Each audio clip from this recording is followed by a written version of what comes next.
is no question, there are just no ifs, ands, or buts about it. College costs a lot of money.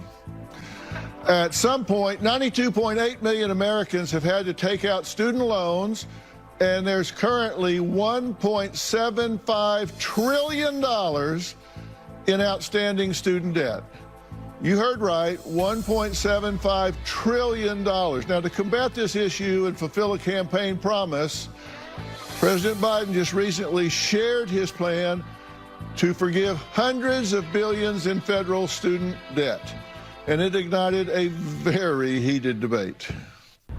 Now to Washington and President Biden's historic decision on student loans. The measure could affect up to 43 million Americans. My campaign for president, I made a commitment that would provide student debt relief. And I'm honoring that commitment today. The president's plan will forgive $10,000 worth of student debt. People who got Pell Grants could see their debt cut by $20,000. I've racked up a lot of debt, and it would be a huge financial blessing to get rid of at least even a little bit of that. Right now, student loan debt is holding back people who are trying to buy homes. It's holding back people who are trying to start small businesses. His announcement on federal student loan forgiveness drew cheers from one quarter and criticism from another. It's very unfair to people that took out loans, worked hard, and paid off their loans. If I knew that I could have taken out like $20,000 student loans and someone else would have paid for them, I would have done it like 10 years ago. I think it's a bad idea. An awful lot of Americans choose not to go to college. It is hurting people who paid off their own debts. Even some Democrats, including Congressman Chris Pappas, said the plan doesn't do enough to address, quote, the underlying issue of the affordability of higher education. What is your assessment of the president's decision on student loan debt relief? I think it was the wrong solution at the wrong time, because I agree it's like throwing gasoline on a fire. Inflation is out of control. President, is this unfair to people who paid their student loans or chose not to take out loans? Is it fair to people who, in fact, do not own multi-billion-dollar businesses that see why these guys get all tax breaks? Is that fair? What do you think? We're going to talk about this and more today with guests from all walks of life who have a lot to say about this, and it is a hot topic that has Americans up in arms. Let's start with you, James. You graduated from Pepperdine University, right? Yes, that's correct.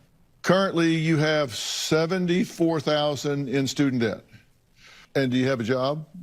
I currently work as a program director for Burbank High School as the volleyball coach. Great. That's what I use my degree for. Better than you would have if you didn't have the degree? I didn't know what I would do if I didn't have a degree. It's just was given either work in blue collar, go into trade, whatever that I was taught from my family growing up. So did you have a Pell Grant? Yes, I did. And so you get $20,000? That's what I'm hoping knocked down, so you go 76 to 56? Yes. But you still owe $56,000? I still owe $56,000. And what's the percentage interest rate? Under the impression that my loans are between 3 to 5% of interest, I haven't been able to afford a single payment ever since I graduated. I've been stuck below of my income level since graduating. So you've made no payments? No payments. They have been forbeared and deferred ever since I graduated. Okay, and Inez Stepman is a senior policy analyst at Independent Women's Forum and a college graduate who took out student loans to pay for college. And Inez, you say student loan forgiveness is that the whole plan is just terrible and worsens an already broken system, right? Yeah, because it doesn't deal with the underlying problem, which, as you alluded to in the beginning of the show, is actually the cost of college and how fast that's going up. So these kinds of forgiveness plans, like the underlying student loan plans, have forced that cost up and up and up, well above inflation already for 3 decades. And that's why it's $74,000, right? That's why it's unsustainable. It is a real problem. It's a huge amount of debt. The values of these degrees are not worth the amount of debt that kids are taking out. So I understand that problem, but this actually makes it worse. And it makes it worse on the backs of people who didn't go to college, right? Who maybe made a lot of sacrifices in order to not have that amount of debt. And this is not a fair way to deal with this problem. Well, let me ask the audience just in general, based on what you know, were you in favor of this loan forgiveness plan? If you were, raise your hand. Raise it high so the camera can see it. Okay, so that looks like about half, maybe. Why is it a good deal? I'm a nurse, and I actually just completed my doctorate, so I would venture to say I owe more than anybody else in this room. Maybe not, but it's a lot. But I'm so grateful for financial aid and some for forgiveness. My son had to start out with debt as a new father and new husband, and he has a lot of anxiety behind of that. So when he heard about the Biden administration doing this, he was excited. He called me, "Mom, did you hear? Did you hear?" And I'm like, "Yes, of course I did." So this plan makes a sucker out of me. You know, I went to an affordable state school, worked nights from a week before my freshman year started, graduated in 3 years. I'm a sucker. I should have taken a loan and hit the bars with my friends when I worked those 24-hour shifts. What do you think? Good deal or bad deal? I think that investing in a more educated society is a good thing. I think that things have to change at some point, so why not now? I think that it is predatory the way that these loan companies rely on putting young people into an insane amount of debt. And I think it's something that we need to change. And I'm sorry that it didn't happen in time for you, but I don't think that that's a reason to prevent it from happening. Exactly. All right. Charlie Eaton is an economic physiologist, professor at UC Merced, and author of Bankers in the Ivory Tower. Charlie, you support this, correct? That's right. Why? I think it's going to be transformative for millions of people's lives. There's 41 million borrowers who are going to have their debt reduced. And of those folks, you've got millions of people who are in negative net worth because of student debt. And when you cancel debt, it lets people do things that aren't previously possible. It lets people like James pursue careers in public service, like working at Burbank High School. It lets folks start small businesses. And it lets folks start families and save to buy homes. And so I think it's going to be transformative for a lot of people. It's going to right a wrong, because it used to be, if you go back to the 1970s, only 1 in 8 Americans had a student loan who went to college. Today, it's most folks who go to school, even a trade school. 40% of people with student debt don't have a college degree. They don't have any earnings boost. And millions of them are just not able to pay the debt down. So they started out, but they didn't get to the degree. Now, many Americans want to know exactly who is paying this loan forgiveness plan. I probably should have flashed a warning up on the screen. Parents, we're getting ready to say something you don't want kids to hear. And later, University spend millions of dollars to market you to take out those loans. Right? So in any other context, we would call this predatory lending. I just checked my student loans because I needed to get the information to someone, and I started with $80,000. I have been paying for 10 years, and I still owe $76,000. How the is this possible? What? I think I might be late to the game learning about this. Student loans are really messed up. What are you supposed to do with it? Wow. Now, Holly, you're an attorney, right? Yep. You racked up $120,000, and you say you don't think it was worth it. I personally do not think it's worth it. I've lived a lot of life. I know more now than I did then. I don't advise anyone to go to school, especially law school, at this particular point in time, unless they fit a very specific set of criteria. I probably should have flashed a warning up on the screen. Parents, we're getting ready to say something you don't want kids to hear when you're saying don't go to college. But no, I understand what you're saying, and it isn't for everybody. And there are people that chose not to go to college because it wasn't for them, it wasn't a good fit, and they feel like they're having to pay now. A question for all of you right quick. Whether you're in favor of it or not, if you think that you as a taxpayer are going to wind up paying for this loan forgiveness program, raise your hand. As a taxpayer, you think you're going to wind up paying for it. Okay. Most of you didn't raise your hand. So I'm curious, if you think you're not going to pay for it, where is it going to come from? Because that's got to be paid. It's got to be paid. However, I think people are failing to recognize the fact that the $1.75 trillion is like investing in the future. We have trillions of dollars that have been forgiven in business loans. I know during COVID, many small businesses got their, I don't even know what kind of small business loan it was called, but that was almost on the same scale. So I think that this deficit Yeah. is something that if we don't end up paying for it and it just gets canceled, forgiven, I think it's just good news. It's gone. Well, here's a clip where Vice President Harris was asked who was footing the bill for Biden's student loan relief plan. Who specifically is footing the bill for student loan forgiveness? We haven't gotten a concrete answer from the administration yet. Well, let's start with this. First of all, a lot of the same people who are criticizing what we rightly did in following through on a commitment that we made to forgive student loan debt are the same people who voted for a tax cut for the richest Americans. So when we look at who is benefiting from this, 90% of the people who are going to benefit from student loan forgiveness make under $75,000 a year. And that debt has been the reason that they're unable to start a family, buy a home, and pursue their piece of the American dream. Did she say who's? Dr. Phil, can I add something here? If you're going to add to answer in that question. So there will be a small increase to the deficit, but we should put it in perspective. It's about $6 billion annually in student loan payments that won't be collected. We have a $30 trillion economy. People are not going to feel a $6 billion increase in the deficit. And if we decide we need to pay that deficit off in the future, then that's a choice we make about how we're going to pay that with taxes. Folks like myself think we should have more tax justice and make people who are doing better pay more in taxes while maintaining a fair tax code for people in the middle. But student debt is really a tax mostly on middle and lower income folks. And so this is about fairness and doing what we did for a previous generation for today's generation. Now, Neil McCluskey is the director at the Cato Institute's Center for Educational Freedom and holds a PhD in public policy and is the author of Unprofitable Schooling. We really do need perspective on this. Now, we don't know exactly how it's going to play out. The administration didn't give any estimates, in part because they probably don't know, and in part because they may not want people thinking about $500 billion.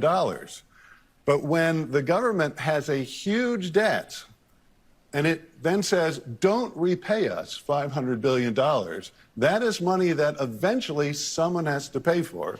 And it's also worth noting that the income taxes are predominantly paid already by the wealthiest people. So I don't know that we have a tax fairness problem in that the wealthy aren't paying enough. And it's crucial to remember that people who go to college end up making a lot more money on average over their lifetime than people who don't. So giving them money is very poorly targeted at the people who need it most. Can I add something to that?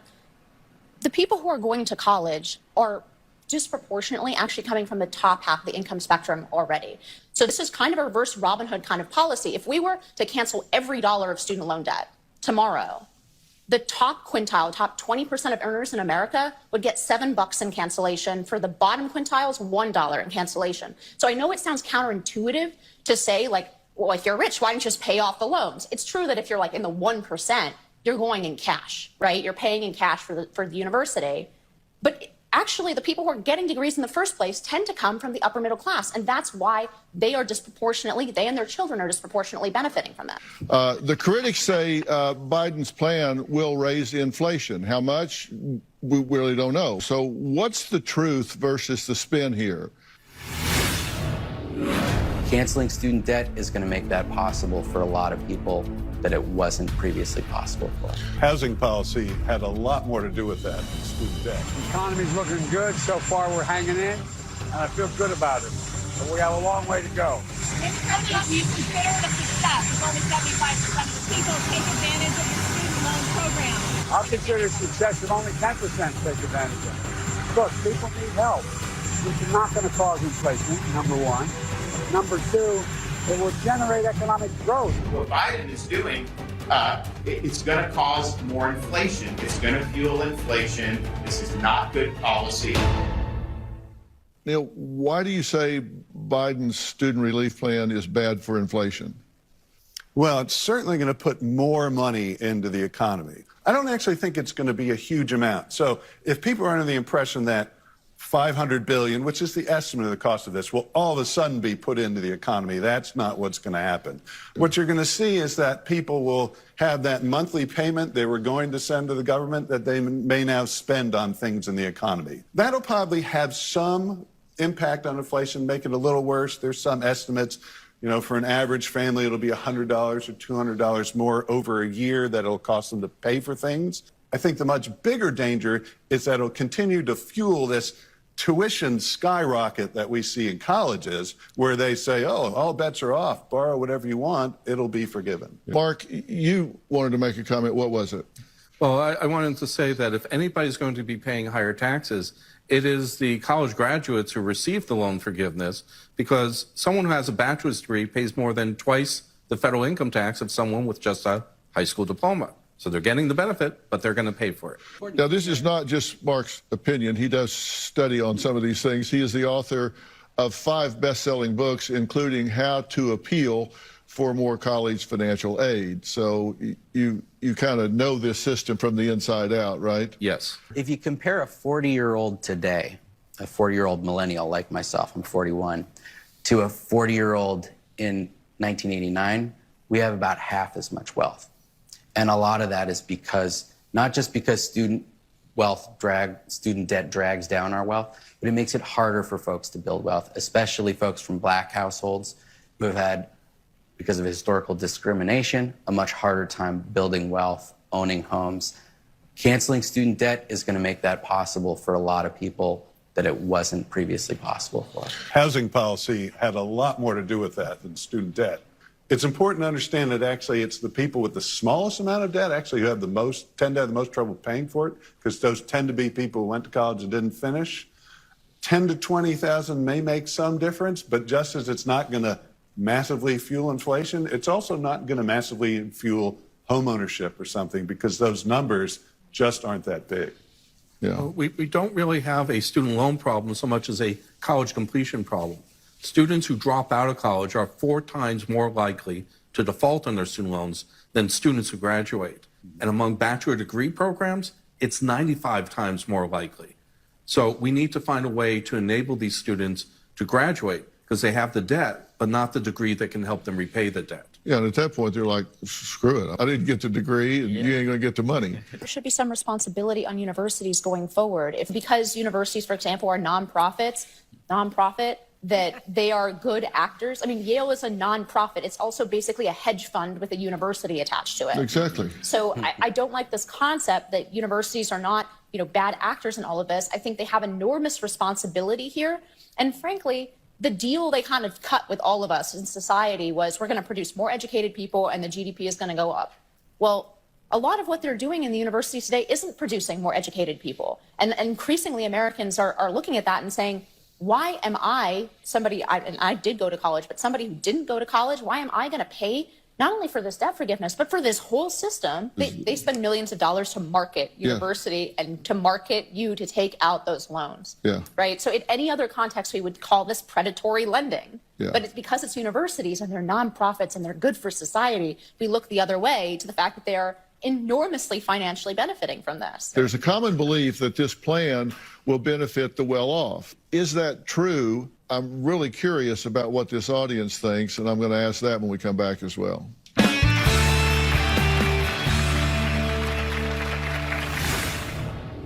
They're the ones who are going to repay the debt. Yeah, if you're going to rob banks, that's where the money is. Right. If you're going to rob a bank, rob a big one. I'm pretty psyched about the loan forgiveness program. I graduated from the University of North Carolina at Charlotte. Was it worth the $60,000 in debt that I have now? No.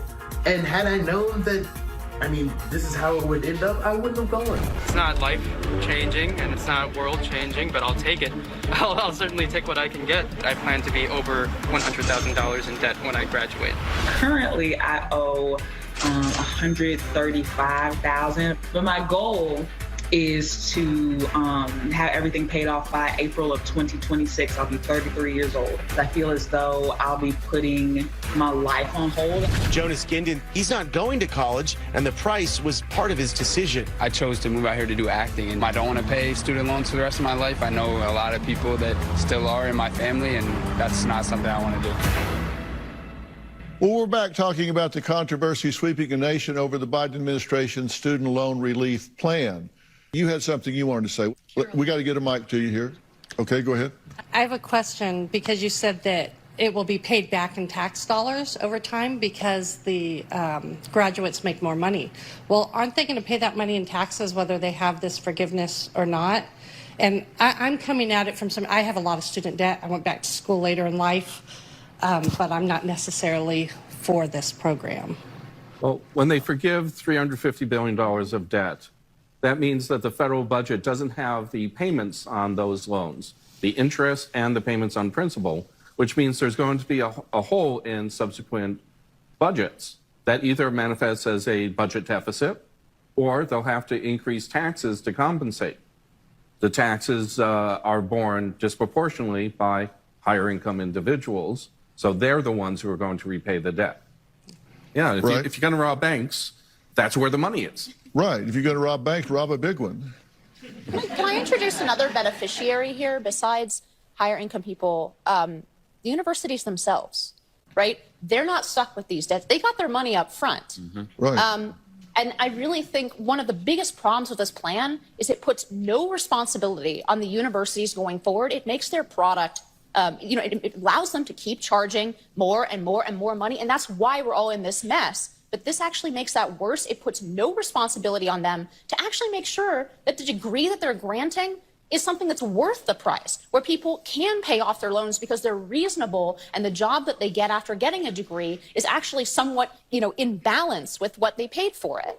Okay, go ahead. Back here in the back row. Coming from a younger perspective, more people around my age, I'm 20, more people around my age find college to not be relevant anymore. People are starting to find you can get everything you need in a college degree online. People are posting lessons online, college professors for free. Did you go to college? I did. I dropped out first semester. I went to college for acting. So I didn't find it necessary to have a degree. And I clocked in at $9,860 in debt. And I got really lucky, and I'm pushing to have it relieved. Where's Kelly? Kelly? Hi. What's your thought about this? I like the idea that everyone should be allowed a free education. At the same time, I did, when I went to college, work 2 jobs. I just felt like it was my responsibility. I signed the loan papers, and I had to pay it. Who else has a comment? Yes, ma'am. Thinking of all that $100,000 in debt just seems absolutely something that I definitely wouldn't want to sign up for. Just thinking about it gives me anxiety. You didn't even like saying $100,000. No, I didn't even want to say it. She couldn't even get that out of her mouth. Is the student debt system the biggest scam ever that warrants a criminal investigation? That's how many Americans are feeling, so we'll talk about that next. If even $1 of my taxes that I have worked hard for to pay, if $1 is going to go to help them pay for the $10,000, well, I would like that dollar that I contributed to go towards something that's going to benefit me as a taxpayer. It's not necessarily a fair thing. Education is a ticket to a better life. But over time, that ticket has become too expensive for too many Americans. Dara borrowed $40,000 to get her degree.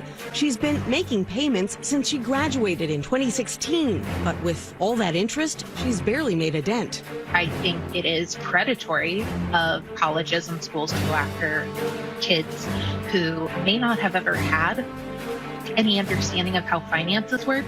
Our work must continue to address the student debt crisis and college affordability to make sure that every single American has the opportunity to live into their brilliance. Many Americans are now wondering if the entire student loan system, including federal and private school loans, is a scam that will eventually ruin the economy. I have a graphic about what Americans think. 36.1 strongly support this plan, 16.6% somewhat support it, 9.8 somewhat oppose it, and 29.9 strongly oppose it, 7.6 just aren't sure. So you can see it's kind of split.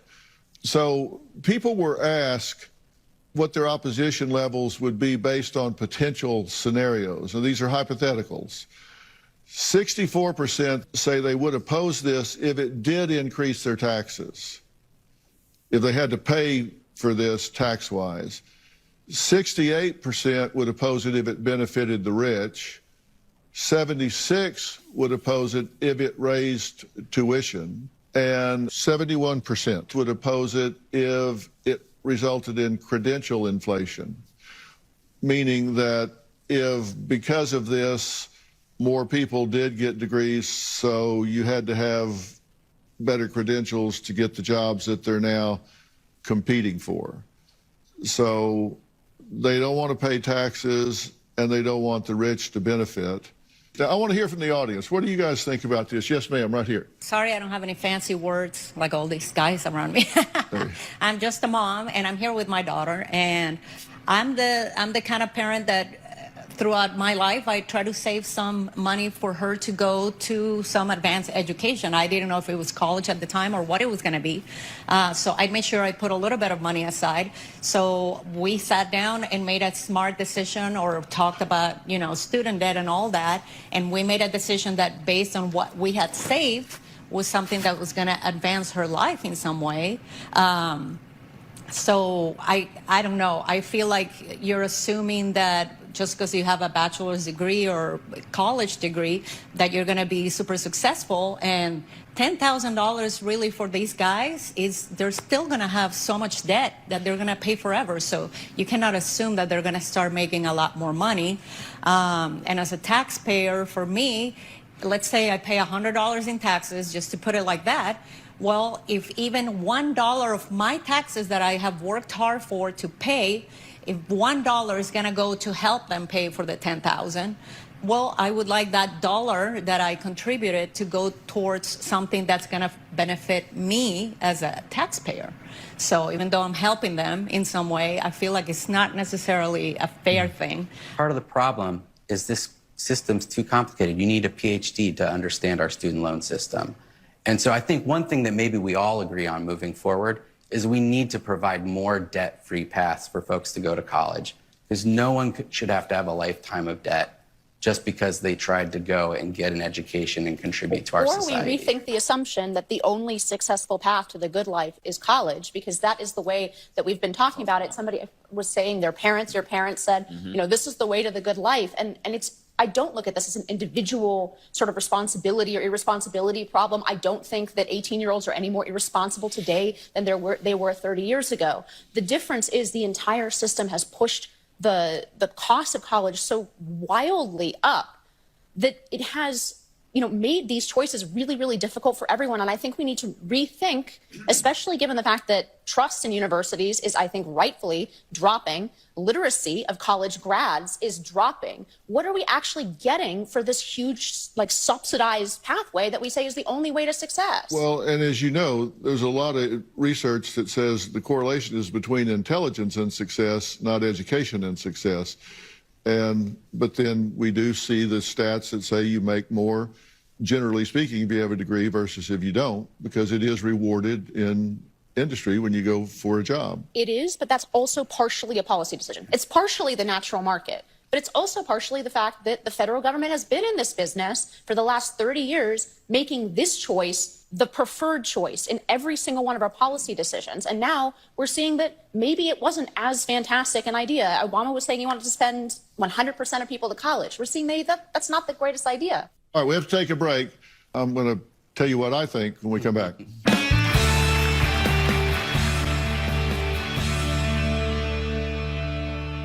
You're not ever going to come up with a plan or a program that makes everybody happy all the time. You could say, okay, there, Dr. Phil, we'll let you decide. No, thank you.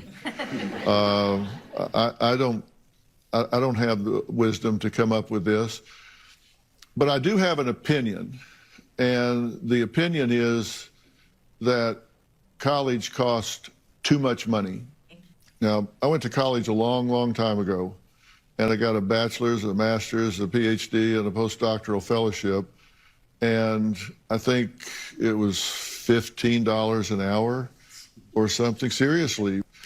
And now it's just absurdly expensive, where people are having to go $100,000 in debt to get through a 4-year degree that then, if they can get a job, pays them really low money. And in the social sciences, which my degree is just like the lowest of all, you get like $33,000, where the average for the university is like 44 or 45.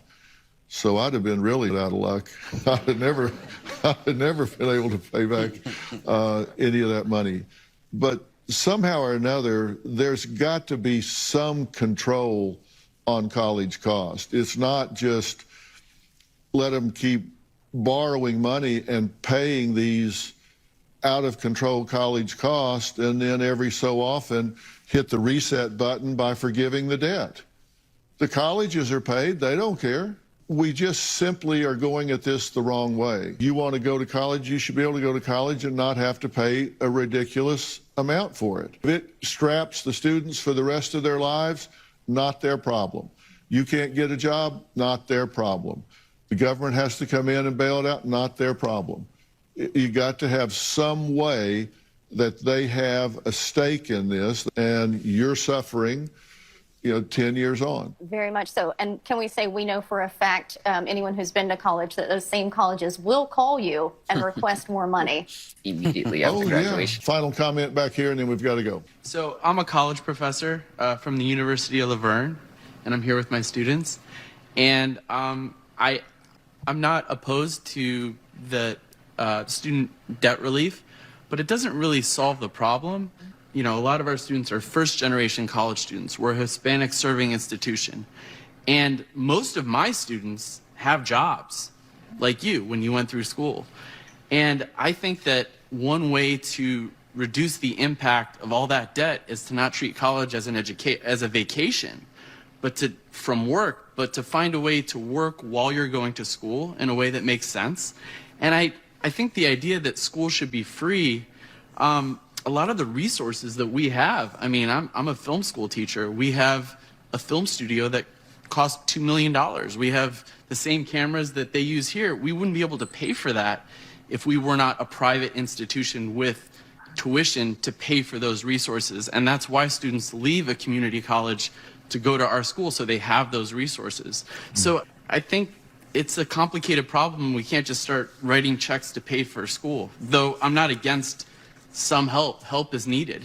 Yeah, of course. I appreciate everybody's thoughts on this. We've got to stop, but I do appreciate everybody's thoughts on this. And I want to thank my guests today, including Neil McCluskey, author of Unprofitable Schooling, Inez Stepman, Charlie Eaton, author of Bankers in the Ivory Tower, and Mark Kantrowitz, the author of How to Appeal for More College Financial Aid. Thank you for your comments today. Coming up, if your day is one demand and deadline after another, then you don't want to miss my great tips to avoid stress-related burnout. Next.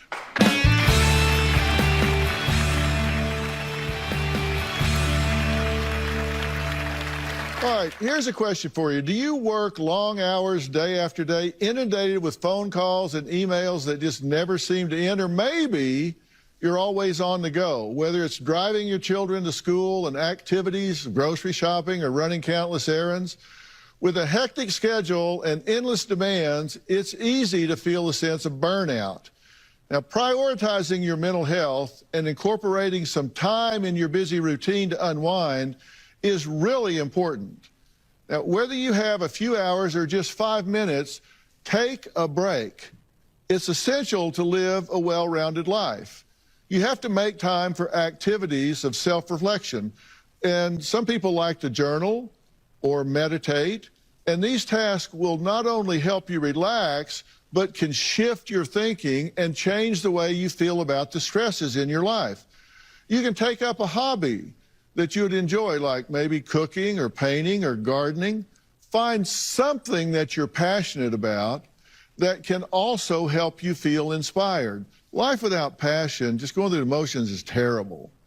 Getting outside and staying active is crucial for your mental health. Something as simple as taking a walk can help you think more positively or improve your overall well-being. Socializing is also a great way to avoid burnout. Getting together with friends and family allows you to escape reality and have some well-deserved fun. That's especially important after this quarantine and pandemic. And I always encourage my hardworking staff to find some time to relax whenever they can reduce burnout. Now, many of them have found a fun way to do that with the app game Bingo Blitz. We talk about it around here, so they thought, well, I'll download it and see what's up. But this isn't your typical bingo game. This isn't grandma's bingo. It has completely elevated the way people play bingo with special features, power-ups, mini games, events, and more. I mean, it's a brand new game experience. And since this game is on your cell phone, my staff enjoys playing on the go whenever they have a chance. Not while they're driving. Don't do this while you're driving. Whether they're standing by for a guest arrival headed to the stage, waiting for a taping to start, or enjoying it during their lunchtime. It's pretty obvious they enjoy playing Bingo Blitz. I've actually walked up on them playing it on the ramp and around the lot. It's a great way for them to take a break from the stress of the day and have a little fun. Every room in the game is set in a different city or country, so you can escape reality and travel around the world to places like Italy or London. It's a free-to-play social bingo game with a unique platform that makes it easy to connect with millions of people worldwide. And you'll learn about the places you travel with fun trivia questions throughout the game. You can chat with friends, share gifts, and game collectibles. And you can make new friends with people around the country or the world. With new surprises every day, you never know what to expect with this high-action game. And if you're looking for a fun way to take a break, then join the biggest bingo community in the entire world. Just go to your App Store or Google Play and download Bingo Blitz for free today. And when you do, you'll get a special welcome bonus. Make sure to tell your friends and family. And play together. I mean, get on with your friends and do it all at the same time. That makes it competitive and a lot of fun. I want to thank my guests for being here today. For more information about today's episode, or if you'd like to share your story, log on to drphil.com and tell us what's happening in your life. And if you want to add your voice to the conversation, you can find me on Twitter, Instagram, and Facebook. And if you're in the LA area or plan to be, we'd love to have you join us up here on. All right, come around one. Stand by, Dr. Phil. 5, 4, 3, 2, 1. Today on an all-new Dr. Phil, life after lockdown. My 13-year-old is out of control.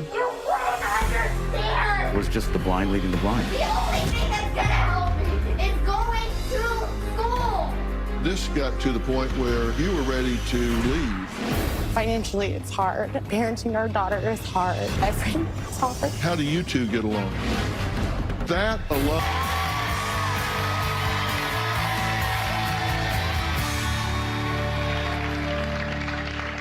Well, you know, it has been 2.5 years since our country locked down during COVID-19 pandemic. Can you believe it? 2.5 years. Now, masks are off, shelter-in-place mandates have been lifted, and children have returned to school. But life is far from back to normal. Too many families have been damaged or even destroyed by loss of loved ones, financial stress, and being forced to live in close quarters with their loved ones 24/7, all while adapting to the many challenges of remote work and failed distance learning. We are finally emerging from the darkness, but I'm here to tell you that the handling of the pandemic has had long-term catastrophic effects on many families and individuals. Effects that we are just beginning to unpack. Take a look. There has been a secondary and tragic pandemic running during the COVID pandemic. It's the dramatic increase in domestic violence as victims have been shut in with their abusers. New data is highlighting the alarming rise in drug overdose deaths in the U.S. Deaths has climbed since the COVID-19 pandemic started. New data from the CDC finds that 1 in 5 children live with a significant mental health concern. Children's Hospital Colorado declared a state of emergency and youth mental health for the first time ever. Pediatric emergency departments were overrun with kids attempting suicide. Since 2019, the number of kids in need of emergency mental care has doubled. Schools are back in session, but some students are still dealing with the consequences of the pandemic and what's been called a COVID achievement gap. Did you feel like you were behind the other students? My grades were really bad. Since COVID, my 13-year-old is out of control. You don't understand. How can we help you, Ava? The only thing that's gonna help me is going to school. Well, what that young girl is expressing really illustrates my exact point. That was Deidre talking to her 13-year-old daughter who could not handle online schooling. Now, here to talk to me about this is Dr. Pearson. She is a legal and organizational analyst who's been covering the pandemic unfolding. And that's a lot to cover. Dr. Pearson, what we just saw in those last 10 seconds of that tape is the perfect example of the anger and frustration that children and teens were feeling and what parents were dealing with during this lockdown much of the time. Would you agree, the frustration? It was a frustration about a lack of control over their circumstances and their ability to decide what they wanted to do because it was safer at home, so they say. Yeah, so they say. A lot of things were frustrating to me going into this, and that was, it seemed like the information that was being given out seemed to be changing daily, contradictory oftentimes, and not really based on scientific evidence. Why is that? Well, there's a really straightforward answer to this, and that is there was no plan followed. They were responding in the moment. Look, we're the most sophisticated country in the world, supposedly. We're supposed to anticipate and have readiness for all eventualities, right?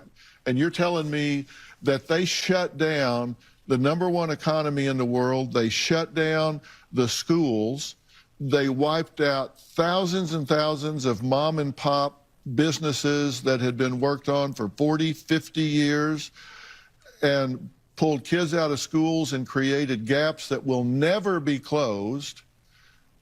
And it was a knee jerk. So there are 3 factors here. There's motivation, there's knowledge, and there's infrastructure. There was a plan that existed. And in fact, just prior to the inauguration of the new president, there had been exercises where they went through this exact scenario. And that's the thing that is so infuriating. It was this exact scenario.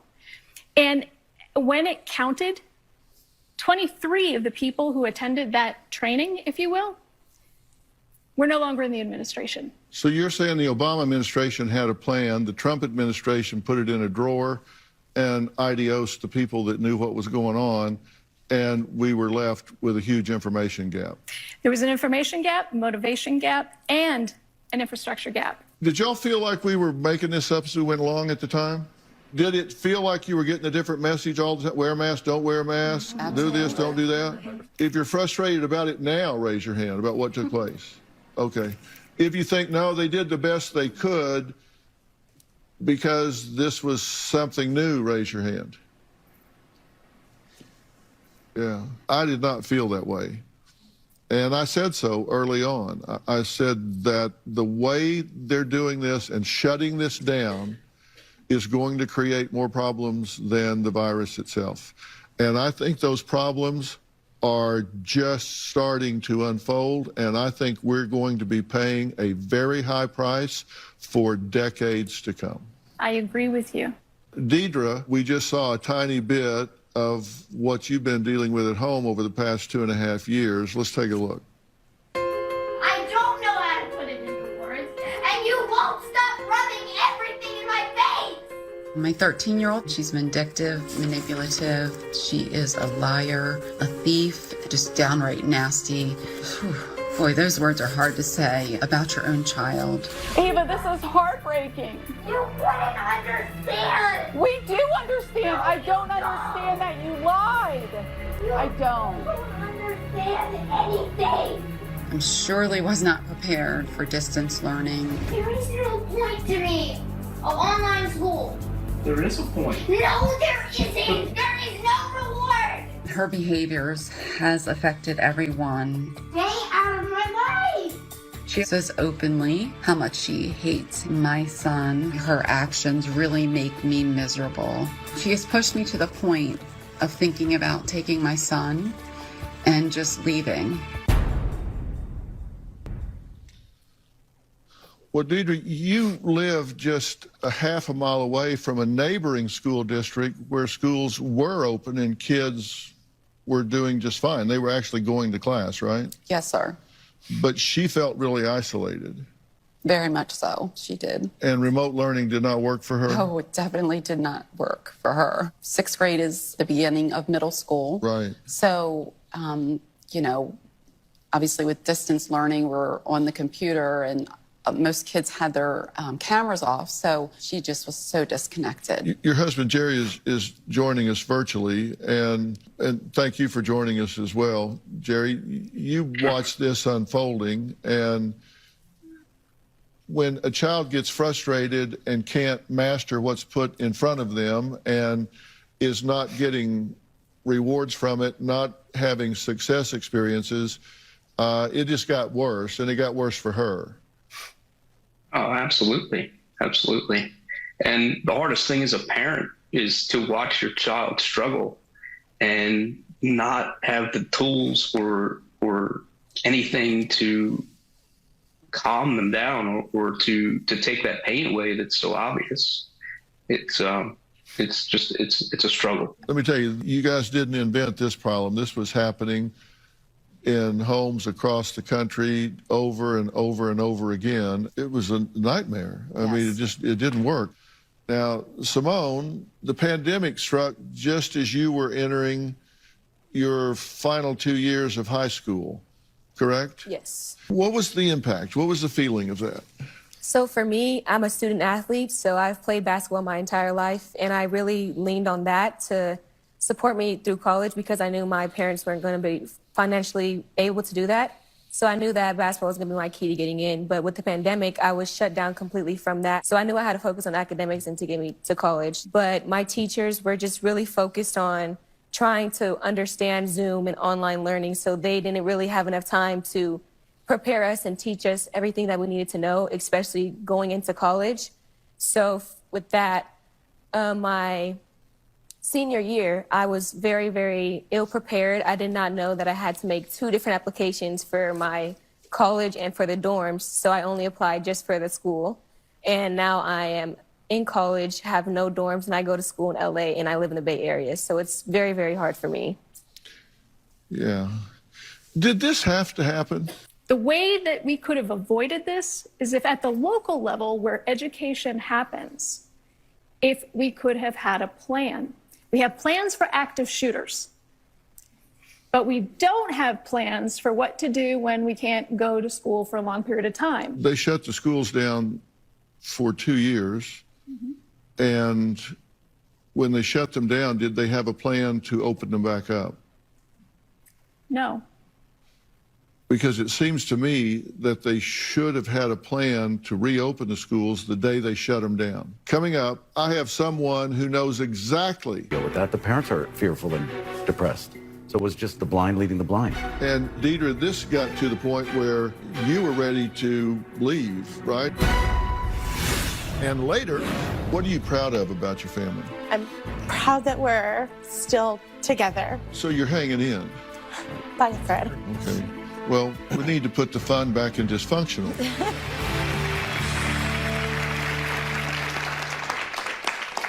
$70 million children will be forever affected by what they've gone through with the pandemic, how things were handled when our country was locked down, the pandemic that they've endured.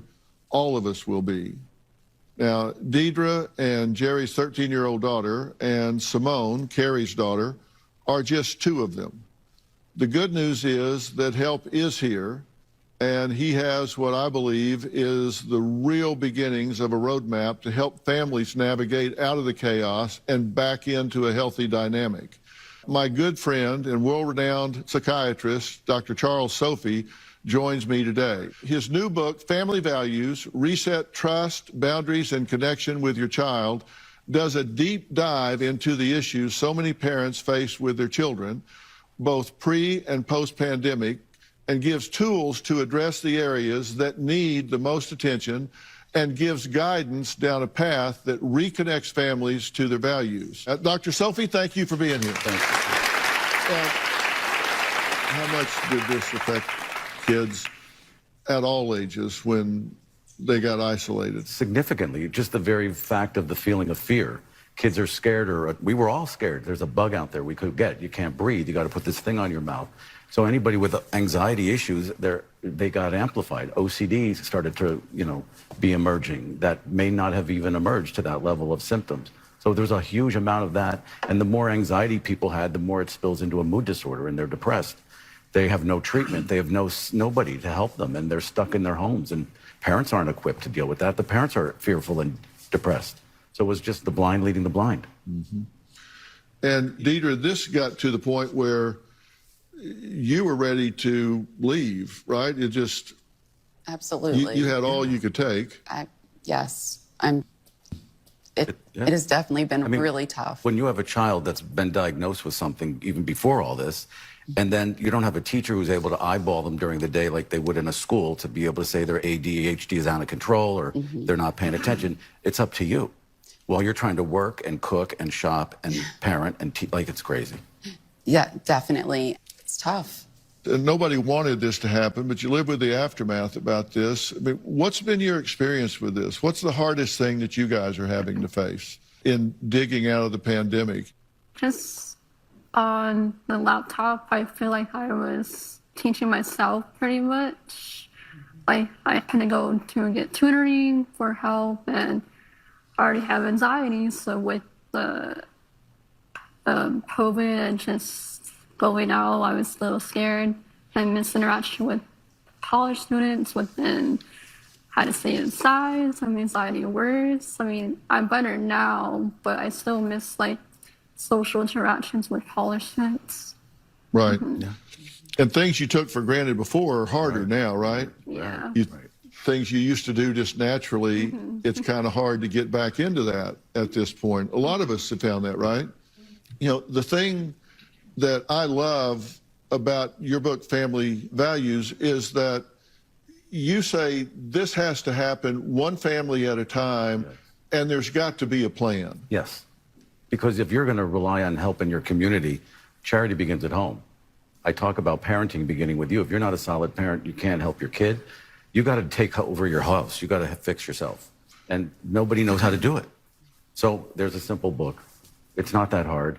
And then you at least get yourself grounded, and you have a foundation and a structure to then build within, and then maybe get outside help.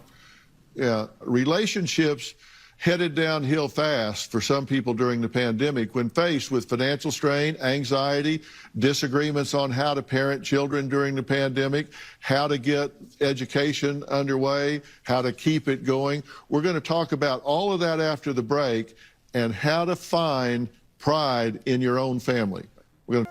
Financially, it's hard. Parenting our daughter is hard. Everything's hard.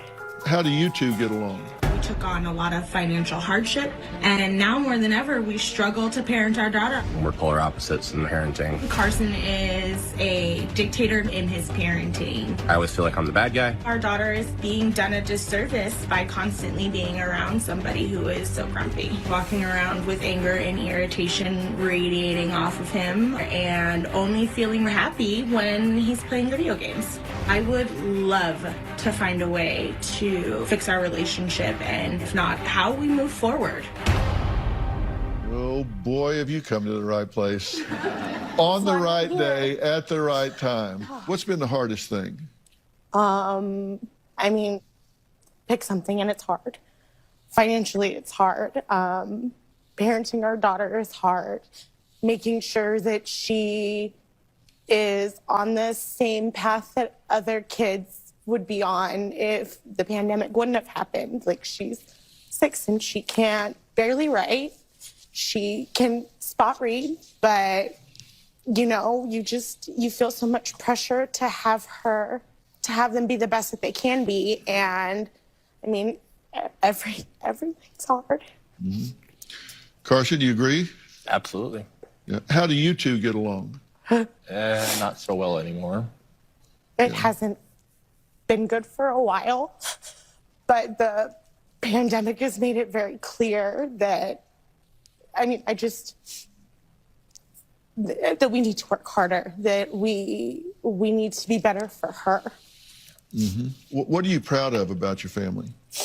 I'm proud that we're still together. We're still making it work, albeit dysfunctional at times. I'm proud that every time we fight and I ask him to leave, he says, no, I'm not going anywhere. We're in this together. We're here. I'm here. I'm not leaving. I'm proud of those things, the trying and the wanting to be better. Well, so you're hanging in. By a thread. Okay. Well, we need to put the fun back in dysfunctional. And you're hanging in there.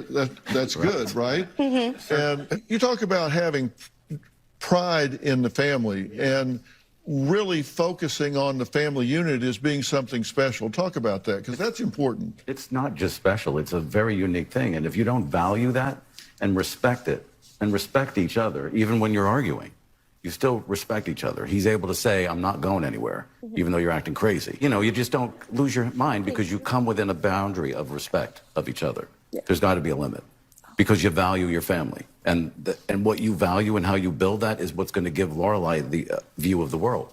She'll go out and value the same things. But if you're beating the heck out of each other, she's not going to value it. So you have to have parameters, and that's built around a value system. I remember one time hearing our oldest son telling a friend of his, we don't do that. And they said, why not? And he said, well, the McGraws just don't do that. And I remember at that point thinking, that's really a good thing. There's a standard that he just attributed it just because that's who we are, and we don't do that. How many of you grew up with that kind of code in your family? You can't wait for the government to fix it. You can't wait for the school to fix it. You've got to say, we're going to fix our family, and it begins with, I'm going to treat myself and each other with dignity and respect. I remember one time hearing our oldest son telling a friend of his, we don't do that.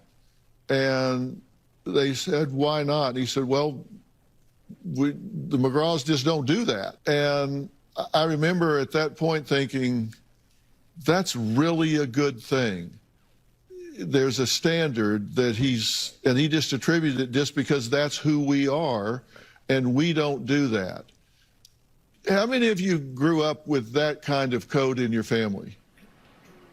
Okay, some of you did, some of you didn't. That, to me, that's what family values. Yes. There's a really good foreword to this book. I wrote it. All right. But in the beginning of the foreword, it says he called this family values because he values family. Right. And that's so important because you've got to be able to say, we take pride in our family. And we treat ourselves and we treat each other with dignity and respect, right? Absolutely, no matter what. And it starts there. You can't wait for the government to fix it. You can't wait for the school to fix it. Right. You've got to say, we're going to fix our family, and it begins with, I'm going to treat myself and each other with dignity and respect. And you have a roadmap called SWEEP. Right. And tell us how that works. It's just simple. It's 5 key areas of your life that you look at as an individual and as your family. And you get on a roadmap to the end goal of where you want to do to fix these issues that come up when you do that SWEEP assessment. All right, and what are the S? Sleep. W? Work, eating, emotional expression, and play. Okay, and those seem real simple, but there's a lot more to each one of them. And the important thing is, and let me tell you something else too. This is a big thing. Just attending to something and having a plan, that alone can make a huge difference. Right. Just the fact that you say, you know what, I'm going to go home today and I'm going to pay attention to my family and we're going to have a plan. Nothing else other than just the commitment to pay attention to it will make it better. And then if you have a plan with real steps, really get better. Yeah. Now, Vanya says she and Carson aren't sleeping in the same room right now. So how important is sleep for Dr. Sophie's sweet method? More on that when we come back.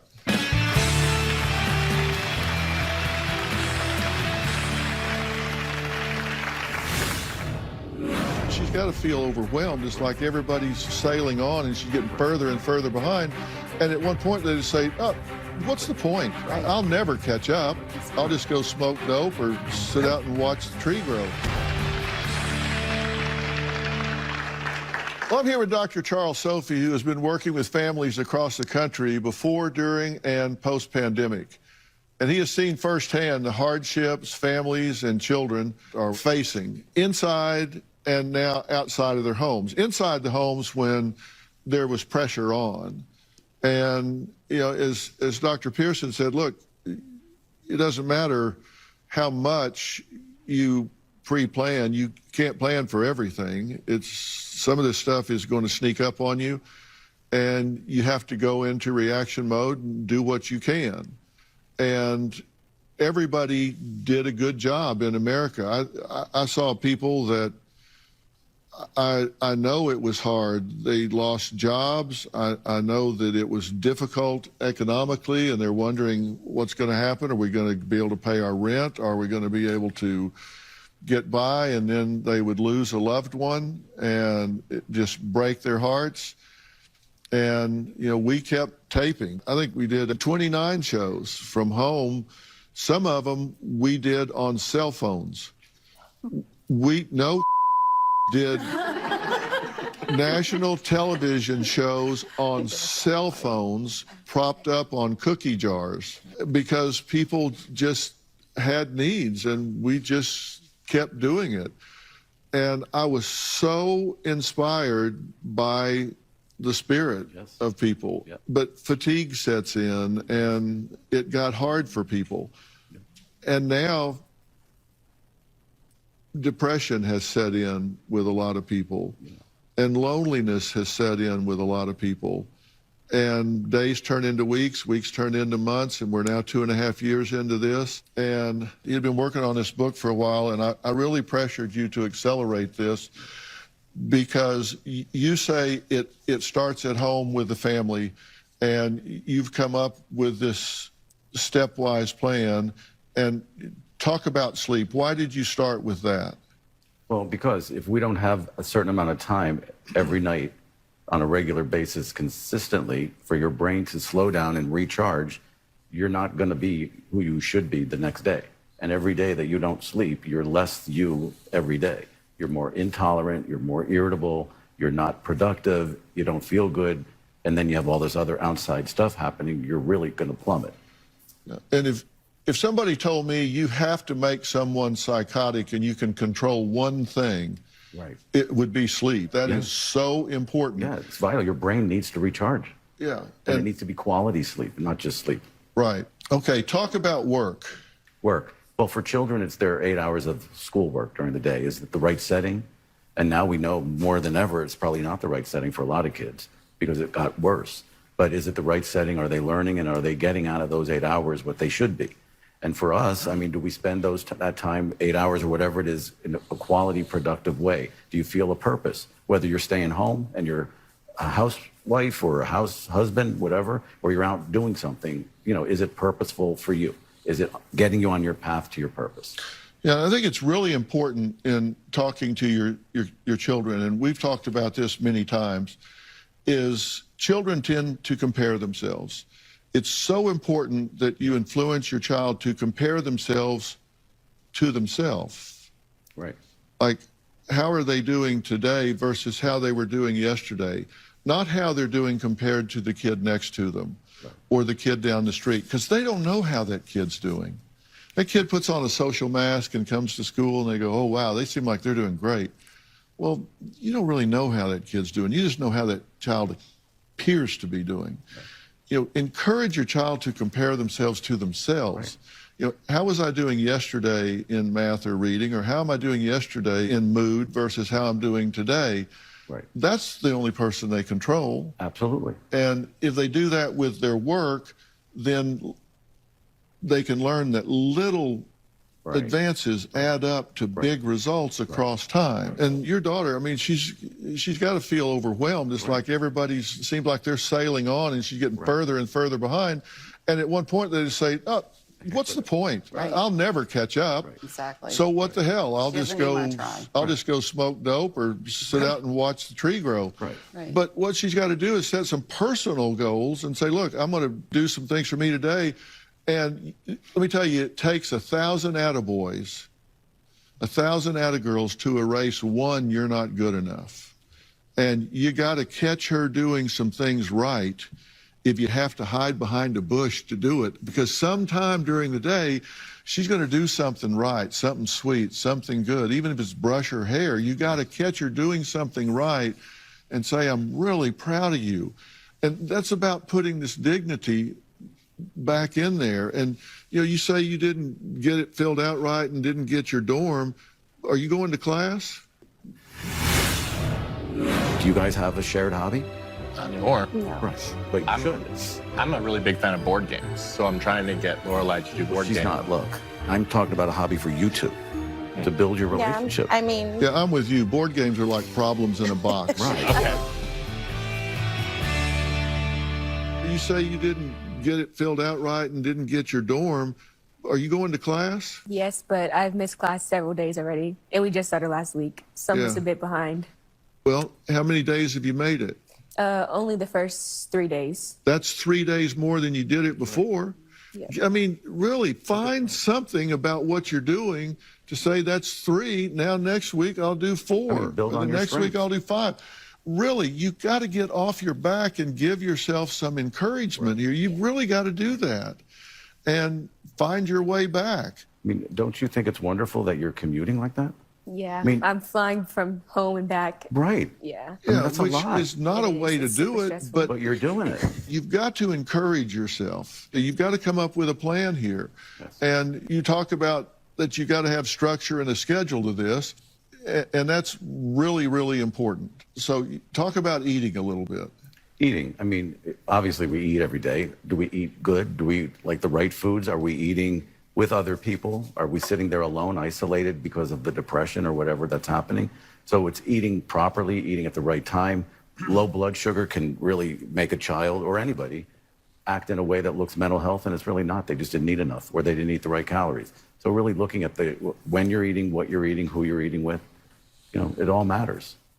Yeah, that makes a huge difference. Like now, talk about emotional expression, because this is so important.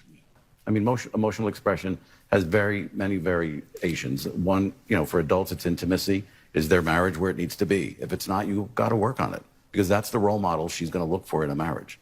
And, you know, are you dealing with your own emotions as an individual? And then teaching them how to deal with their emotions, whether that's a feelings chart for a child. Some kids don't even know how to describe anger. They just do it.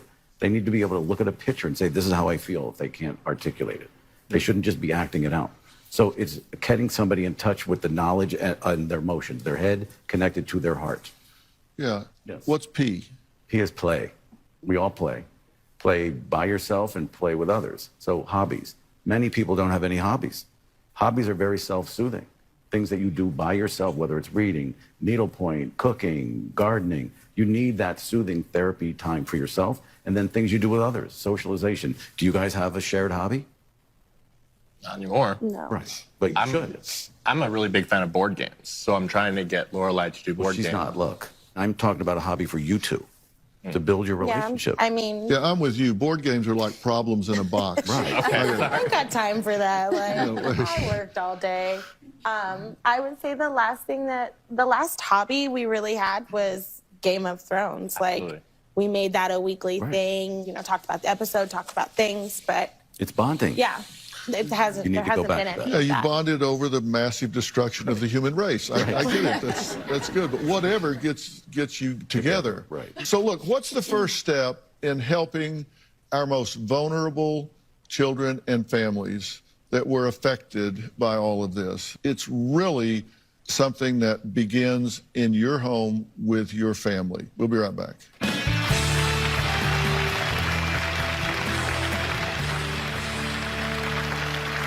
This country is in trouble right now. We know that. We know how divided it is. I've done topics here where I felt like I had to have on body armor with people so divided. There's divisiveness in this country right now. But let me tell you something. You don't want to be divided at home. And that's the key. You think it starts with this family unit, and if that falls apart, the society falls apart. Exactly.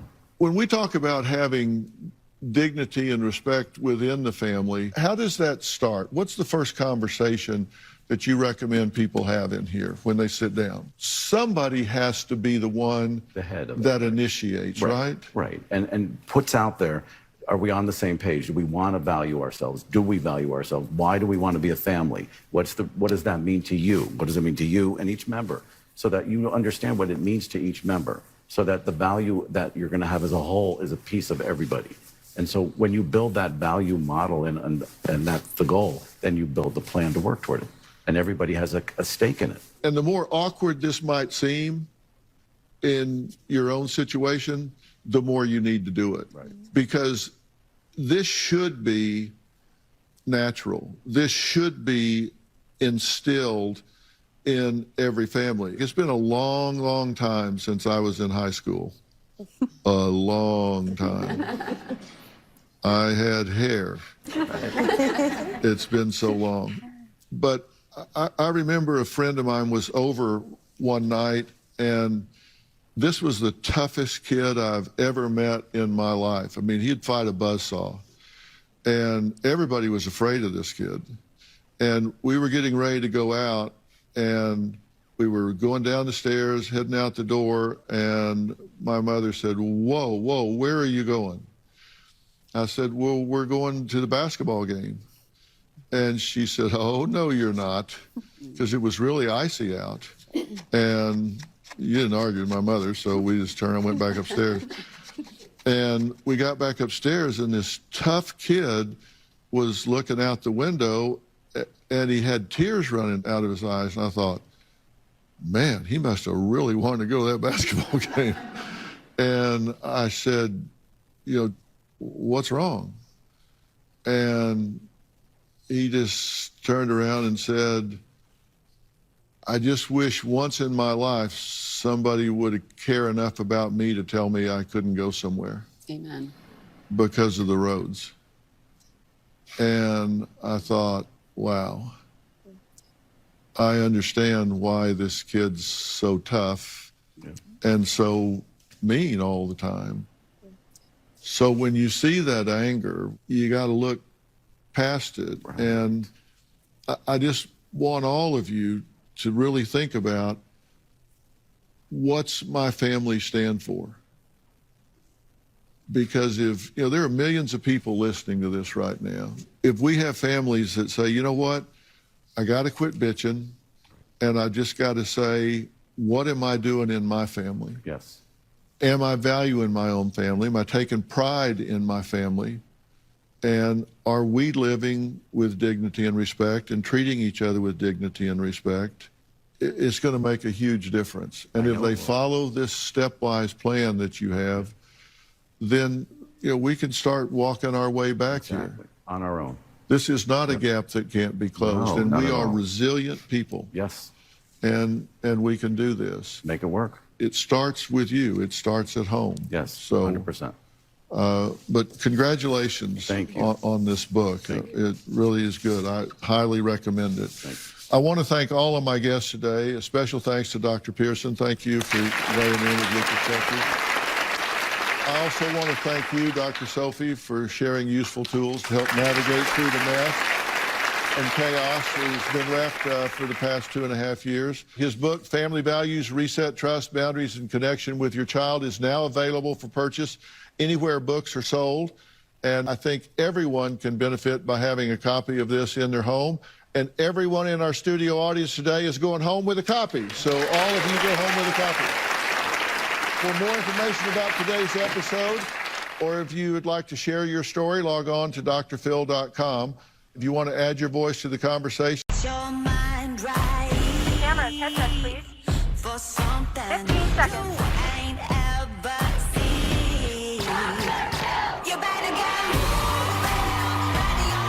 Stand by, Dr. Phil.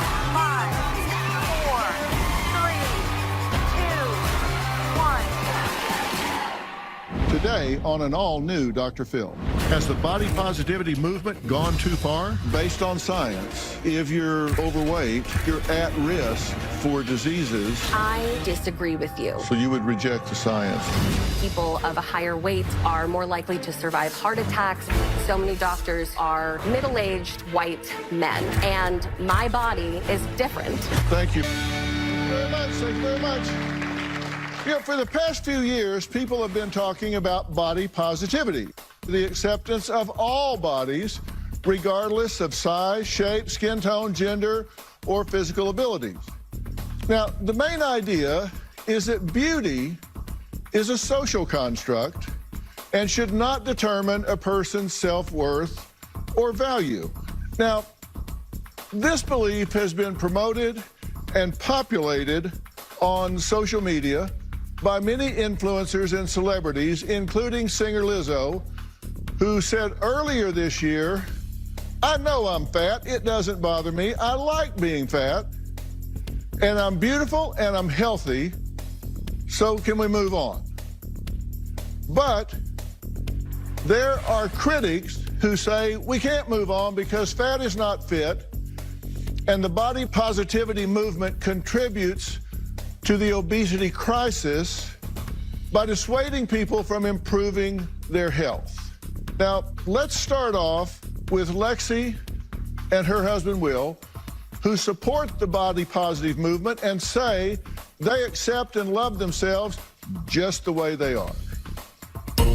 I've struggled with my weight and my body image my entire life. Kids bullied me for my weight, but I always shrugged it off, thinking, oh, well, they're just like mean kids. When I was 10, my friend's mom told me, Lexi, with those blue eyes and that beautiful singing voice, if you just lost the weight, you could take over the world. So it was particularly soul-crushing to learn that adults were thinking negatively about my body also. Yes, there we go. My journey to accepting myself was gradual. I've really made peace with my body. I started creating content for Instagram about 4 years ago to document my own self-acceptance and body confidence journey. One of the most common troll comments I receive is that I'm promoting obesity. So many people seem to feel entitled to a fat person's personal business and are quick to judge them. When people are berating me online and telling me I'm gonna die by the time I'm 30, it is not inspiring. Will and I are soulmates. He is the love of my life. I think body positivity is good, but people online have made rude comments to Lexi just because she's fat. It's painful to watch. I respect her tenacity, her fight, and her vigor through it all.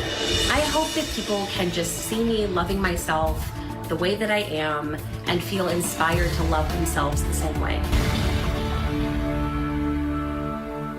Lexi, Will, thank you for being here. Thank you for having us. What's your definition of body positivity?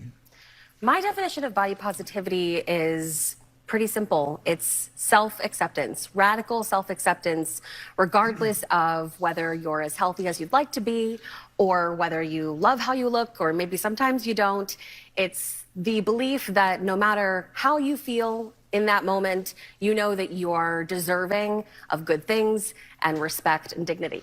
Okay, how many of you, just by a show of hands, would support what she's just saying with her definition? Okay, how many of you would say, I got a problem with that? Okay, a couple of wafflers. Okay, I'm raising my hand because I got a problem with that. All right. Do you define it pretty much the same way? I would say so, yeah. Okay. then I got a problem with both of you two. So you're in trouble. We can work it out, Yeah, I think. I bet. Now, here's my problem. See, I think we, in this society, I think we have always confused body image with self-image. I think they vary together and should not. We have a good body image, our self-image goes up. We have a poor body image, then our self-image tends to go down. That shouldn't be the way it is. Would you agree? I agree that how you view your body shouldn't be the only thing that makes you feel good about yourself. That's what I think body positivity helps with. If you start to change how you see yourself, if you start to approach your body image with a sense of compassion and tenderness, then you start to see yourself in a more gentle light rather than like a harsh criticism. And so when you are feeling negatively about your body, instead of it making you feel negatively about yourself altogether, you can say, I feel negatively about my body today, but I'm going to show myself kindness and compassion, and I'm just going to say, you're doing your best, and tomorrow's a new day. And then that way you kind of lift up your entire self-image. See, you're contradicting yourself then. You're saying, I don't like my body image, I'm just accepting it, and I'll do better tomorrow. And I don't, see, to me, this body positivity says we're not going to focus on body image, we're going to focus on the person inside, but it seems to be totally focusing on body image. What about the health issues? I think most of the critics about this focus on the fact that by seeming to celebrate the body, not your worth, not your value, but to celebrate the body, you're ignoring the health risks. The whole point of fat acceptance, body positivity, body neutrality even, is destigmatizing the fat-phobic, toxic diet culture, beauty standards, all of these expectations that are put onto people to look a certain way or to avoid looking a certain way. It's destigmatizing having a specific body image, destigmatizing fatness, and it's putting an individual's personal experience and their personal journey to the forefront. Because fat people get lumped into this stereotype where people assume a lot about their habits and their lifestyle and their past. And body positivity, part of that is saying, I am not a stereotype. I am my own individual person. What do you think? I think that if you're concerned about someone else's health issues and you're not that someone else, then you don't really have a dog in that fight. If you look at the way that fat people are treated, if you look at my experience and her experience and the other experiences of fat people, I can't say that I've ever seen someone who says that they're concerned about my health actually treat me like they're concerned about it. And if I might jump in, I think what it really boils down to is that you cannot, medical professional or not, you cannot tell someone's genetics, someone's habits, someone's health simply by looking at them. That's impossible. And unless you are their doctor, their health is really none of your business. However, our society has really adopted this idea that if a person is fat, they're automatically unhealthy or at risk of becoming unhealthy very soon, and that it's somehow a moral failure and a personal failure, and that people who are thin somehow have this moral high ground and have some authority to say whether that fat person is healthy or not. Okay. All right, well, I have to take a break. We're going to meet a man who said he was once a huge believer in the body positive movement. You've quit on him, right? Because you're fat, you have people that are attacking you. I get it. I was there. I know. Meet the curvy surfer girls. These full-figured women are changing the face of surfing, showing they can hang 10 just like anyone else. For years, we've never seen our body types represented in larger surf culture, and I wanted to do something to change that. And so now we're owning our body and we're getting rid of that shame. Well, today we're talking about the issue of whether or not the body positivity movement, the belief system which embraces bodies of all shapes and sizes, has gone too far. Now, this has been a highly debated issue since, as of 2020, 36.5% of Americans are considered overweight, and 32.5% are considered obese. You had a comment. I see this sometimes showing up as the imposter syndrome. A lot of times people want you to accept what they don't truly accept in themselves. Body image is very important. We all need to love who we are, accept who we are. As an African-American woman growing up, I didn't see a lot of dolls that looked like me. So body image and accepting fat and not fat shaming, that's very important. But we also need to look at the totality of the individuals that are promoting these things too. They're entertainers. They are people influencers. They are to incite. They are to motivate. So you have to take that into consideration as well as the health. Well, but you do have to deal with the hand you're dealt, right? I mean, I don't see a lot of people going out and rubbing Nair or whatever on the top of their head to get bald either. Right. But I mean, it is what it is. I got to deal with it. You know, I'm bald. That's the truth. My next guest, John, says he also believed in the body positivity movement until it almost killed him. Take a look at this. At 20 years old, I was at my heaviest weight of 360 pounds. I was really afraid that I was going to, die really, really soon. I decided that I wanted to change my life. I have lost about 180 pounds overall, and I've been able to keep that weight off for about 10 years now.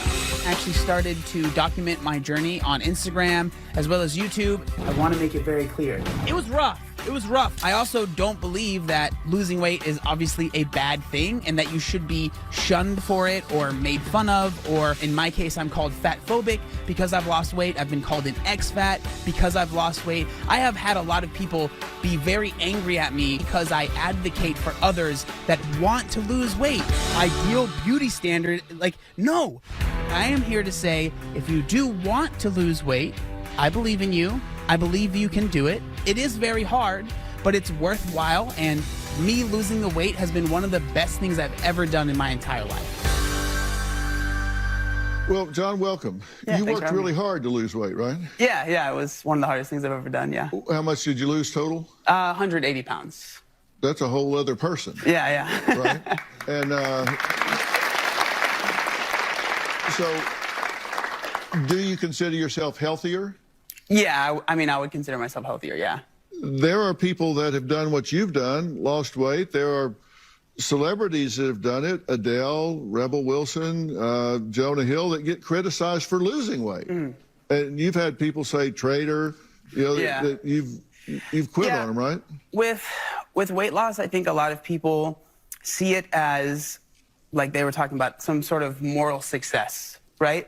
And I can understand how you guys feel, being, just feeling like because you're fat, you have people that are attacking you regardless of what you believe, regardless. I get it. I was there. I know what it's like. And so I think you guys are doing a great job, by the way. But I have dealt with that. I have dealt with people upset with me, upset with my name on Instagram, Obese the Beast. And it's frustrating because at the end of the day, what I care about and what I preach is I want people to be happy and I want people to be healthy.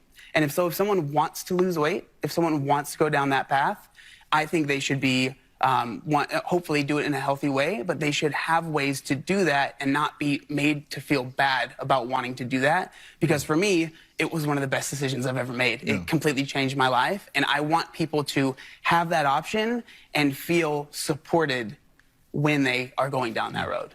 You said people can't just look at somebody skinny, big, and just tell just from looking at them how healthy you are. That's absolutely true.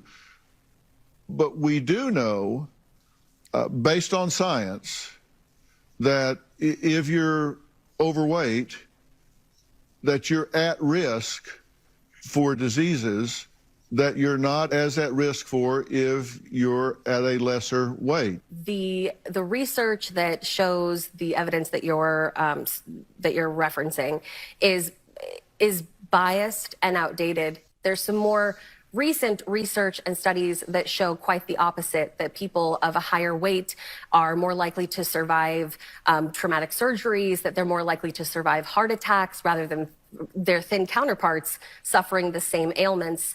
And I know that you must not have read what I have read, or else you would feel differently. Wow. Can a person actually be both fat and fit?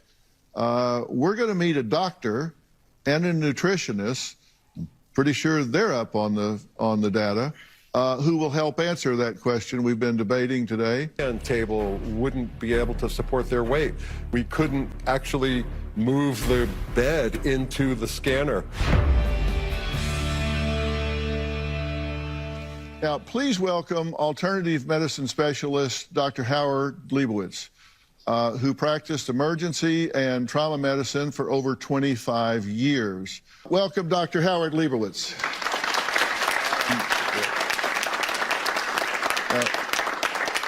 Full disclosure, we're friends. We've known each other for a long time. It's good to see you again, Doc. If you get somebody in that has a problem that presents, just before we get to the actual chemistries involved, sometimes it's hard to get them into a scanner, correct? We actually had studies done on this, and there was increased morbidity and complications in all sorts of procedures and treatments for patients who were obese. Sometimes the CAT scan table wouldn't be able to support their weight. The gear wheels wouldn't move. We couldn't actually move the bed into the scanner. And then doing procedures, trying to get IV access. God forbid there's a cardiac arrest. It's working on these patients, very large, very, very heavy patients, had its own set of difficulties and complications that made their end results not as favorable. There's a longitudinal study that from Oxford University that indicates that obese patients, 50 pounds, for example, it on average takes 3 years off of their lifespan. Morbidly obese people, category 3, 100 pounds or more, can take as much as 10 years off of their lifespan. It's actually comparable to smoking. I personally used to live in a smaller body, and I was very unhealthy. I had really bad blood tests. I was vitamin deficient. I was losing my hair. My nails were chipping. My skin was dry. I was very But you have an eating unhealthy. disorder, right? Sure, You but were I was anorexic and bulimic. That can kill you. My point is that when I'm talking about fat positivity and when I'm talking about not being able to look at someone and instantly know their medical history, this is what I'm talking about. You don't know if the 400-pound person you're looking at used to be 500 pounds. You don't know if the 290-pound person you're looking at before you used to have an eating disorder and is now so much healthier than before. Would you agree that being obese or being morbidly obese puts you at risk for diseases at a higher level than if you were at a lesser weight and everything else was constant? I would disagree with you. From my personal experience and from what I know working in the body positivity movement for the past few years and hearing other people's accounts. So you would reject the science based on I am not anecdotal- rejecting science. Because I am the challenging science, the what you current believe. science says that you are 7 times higher risk for diabetes, certain kinds of cancer, sleep apnea, 6 times higher for high blood pressure, 4 times higher for arthritis, 3 times higher for asthma, that you're higher risk for high cholesterol, inflammation, coronary artery disease, and if you have high blood pressure, you're 200 to 300% more at risk for a stroke. I have none of those issues. I have no indicators of those issues being anywhere on the horizon. I am perfectly healthy. Even if I weren't, I'm obviously still entitled to dignity and respect, which is my main pillar of belief and what I talk about most often. Despite what you believe the science to reflect, you are very obviously rejecting the truth, which is that there is science that opposes that belief. There are so many scientists and so many doctors who are middle-aged white men. And my body is very different. Thank you. Not that there's anything wrong with it. Thank you for calling me middle-aged. Very You're sweet welcome. of you. And I just want to say, because I've been overweight myself, and I know what it's like to be mistreated, but I think what you're saying about the science is very, very dangerous. Since I'm a middle-aged, thank you, white guy that doesn't apparently know how to read current research, I would like to talk to a female. I'd like to welcome nutritionist and CEO and owner of ProFit, Kelsey Kaler. Kelsey, thank you for being here. Thank you for having me. Weigh in on this. Data is really what matters. And I run lab tests on my clients, so everybody does blood tests, I do stool testing, and fat is an organ, and it influences inflammation, it influences your hormones, and it puts stress on your organs, and eventually those organs begin to fail. And I've seen that over and over on lab testing, and so it's something that we have data to prove. Also, being obese is putting you at risk for all-cause mortality, which is cardiovascular disease, diabetes, and just organ failures, like even the gallbladder is included in that too. Not to mention orthopedic problems, which are huge.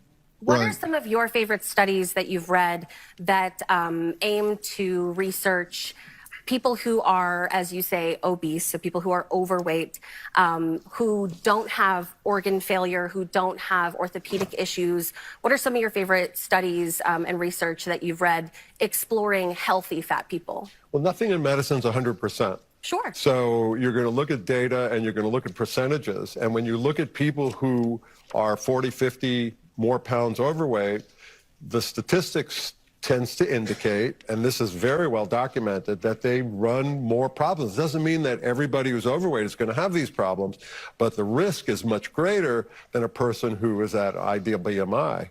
Well, body healthy fat BMI. is inflammatory. So regardless of how much you have, it is increasing inflammation. And inflammation is the root cause of all disease, regardless of what it is. And so it's important to look at the data in regards to that and really look at, okay, are you insulin resistant? Because insulin resistance can lead to dementia. They're calling dementia type 3 diabetes. And if you're insulin resistant now, then you're setting yourself up for things like dementia in the future too. Well, let me add Cameron to this as well, because Cameron, you're a science and health journalist and have been for 10 years. Does the literature that you review, the science that you review, suggest that being obese and morbidly obese put patients at higher risks for health complications or not? 100%. 100%. And I just want to say, because I've been overweight myself, I have a lot of respect for you guys, and I know what it's like to be mistreated, but I think what you're saying about the science is very, very dangerous. And just to give one example, New England Journal of Medicine, 2017, they tracked 4 million deaths. 60% of them were in obese people. And there's been research done that shows that the bigger you get, the greater your risk for heart disease, for stroke, for diabetes. And the fancy $5 phrase is a dose-response relationship. So the bigger you are, the bigger your risk. So this has been very thoroughly documented, like the doctor said. And people should love themselves, they should respect themselves, but they should not carry that into the science to where they're denying the risk. That's very, very dangerous. And I've also, though, seen documentation that weight-related discrimination and marginalization in society can lead to almost all of the things that science has thought that weight itself was leading to. And so then that opens a conversation of what actually is the motivating factor behind those trends that we're seeing when we do see them. And we also have a huge problem in this country with scientific literacy, which you know, being a science journalist. And so what I think happens when people go through all of the training, like Dr. Phil, you must have spent at least 5 or 6 years at the University of North Texas getting your master's and your PhD. And so one thing that I'm sure that you learned when you were there, and that a lot of people unfortunately don't learn through like the American schooling system, is that a study is a study. And scientists know the impact of what one study means. But you really do have to look at how is the data collected. Mm-hmm. And who was studied and how long were they studied, and then were they studied in the same way the initial time, the follow-up time? And well, let me address that if I can. Sure. So you have studies from universities all over the world, different populations, different study designs, different lengths of time, and they all will consistently show that being obese is a very serious health risk. Now, you can take a snapshot of someone who's overweight in time, and you can say, hey, they're disease-free, they're not pre-diabetic, whatever particular condition you're looking at. And that's true, but we have to look at trends. And statistically speaking, being overweight, being obese is dangerous. It means something to me. My entire family has been morbidly obese, and I've buried them all in their 40s and 50s. You're right. You can't take an isolated study. And you're right. I did spend years there getting a master's and a PhD, and the master's was in clinical research and design. So I do understand how to put together studies, and I do understand that the size of the study matters, and you can really get a non-representative sample no matter how big it is. Well, and I wasn't being facetious when I brought that up. I thought you would have some knowledge into that. Yeah. I do. And you have to look at the trends, as Cameron is saying, which is why I've got 7 pages here of studies that I brought, because we did a meta-analysis of all of the data so we could see what the field of literature in general talked about. And there are studies in here that looks at health at every size, which says you should separate health and weight altogether. Intentional weight loss, like dieting, is normally not long-term and can damage your health rather than help your health. But then there's a study by LaSalle et al. In 2017 that says even those with normal blood pressure, blood sugar, and cholesterol levels had a 28% increase in heart disease when they were overweight. Being obese and active is healthier than being sedentary at what's considered a normal BMI. I agreed with you on that point. I think your self-image is one thing and your body image is different. And I think you obviously have a good and confident self-image. You're standing up for yourself. You're speaking up for yourself. You're expressing yourself really well. I don't agree with all of your points, but you obviously have confidence and a great self-image, and I think you should, no matter what you weigh. I think that's what I mean when I say it's conflating two issues. You should be proud of yourself. You're obviously intelligent, attractive, and energetic, and you two are obviously have a good relationship and are well bonded. There's so much that's positive. My issue is if somebody that is overweight is out telling people this is not a high-risk situation. And I say that because of the science, and it means something to me because I've buried a nephew that was morbidly obese at 50. I've buried a nephew that was morbidly obese in his 40s. I've buried 2 aunts that were morbidly obese in their 40s. My entire family has been morbidly obese, and I've buried them all in their 40s and 50s. And I think it is dangerous for people to be out there saying this is not an at-risk condition, and I do not endorse it. Now, a late-night host says that body positivity is a national security issue. What the hell's he talking about? We'll find out after the break, and then I'll come back to you. We'll be right back, and I'll come to you.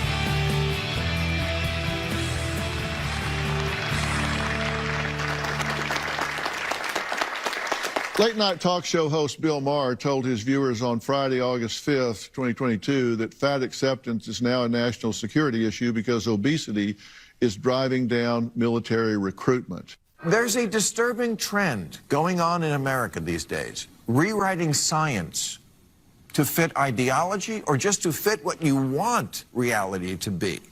We've gone from fat acceptance to fat celebration. Now, the term body positivity is used to mean I'm perfect the way I am because I'm me. It's Orwellian how often positivity is used to describe what's not healthy. Healthy at any weight is an unchallenged lie. It's literally a national security issue now. Military recruitment is down by the most since the end of the draft because mainly 17 to 24-year-olds are too fat to fight. At some point, acceptance becomes enabling. You wanted to say something? My comment is to the young lady. I wish when I was as young as her, I had paid attention to the dangers. I'm the poster child of everything that can go bad because of weight. I'm going to have open heart surgery on October 10th. I had a heart attack.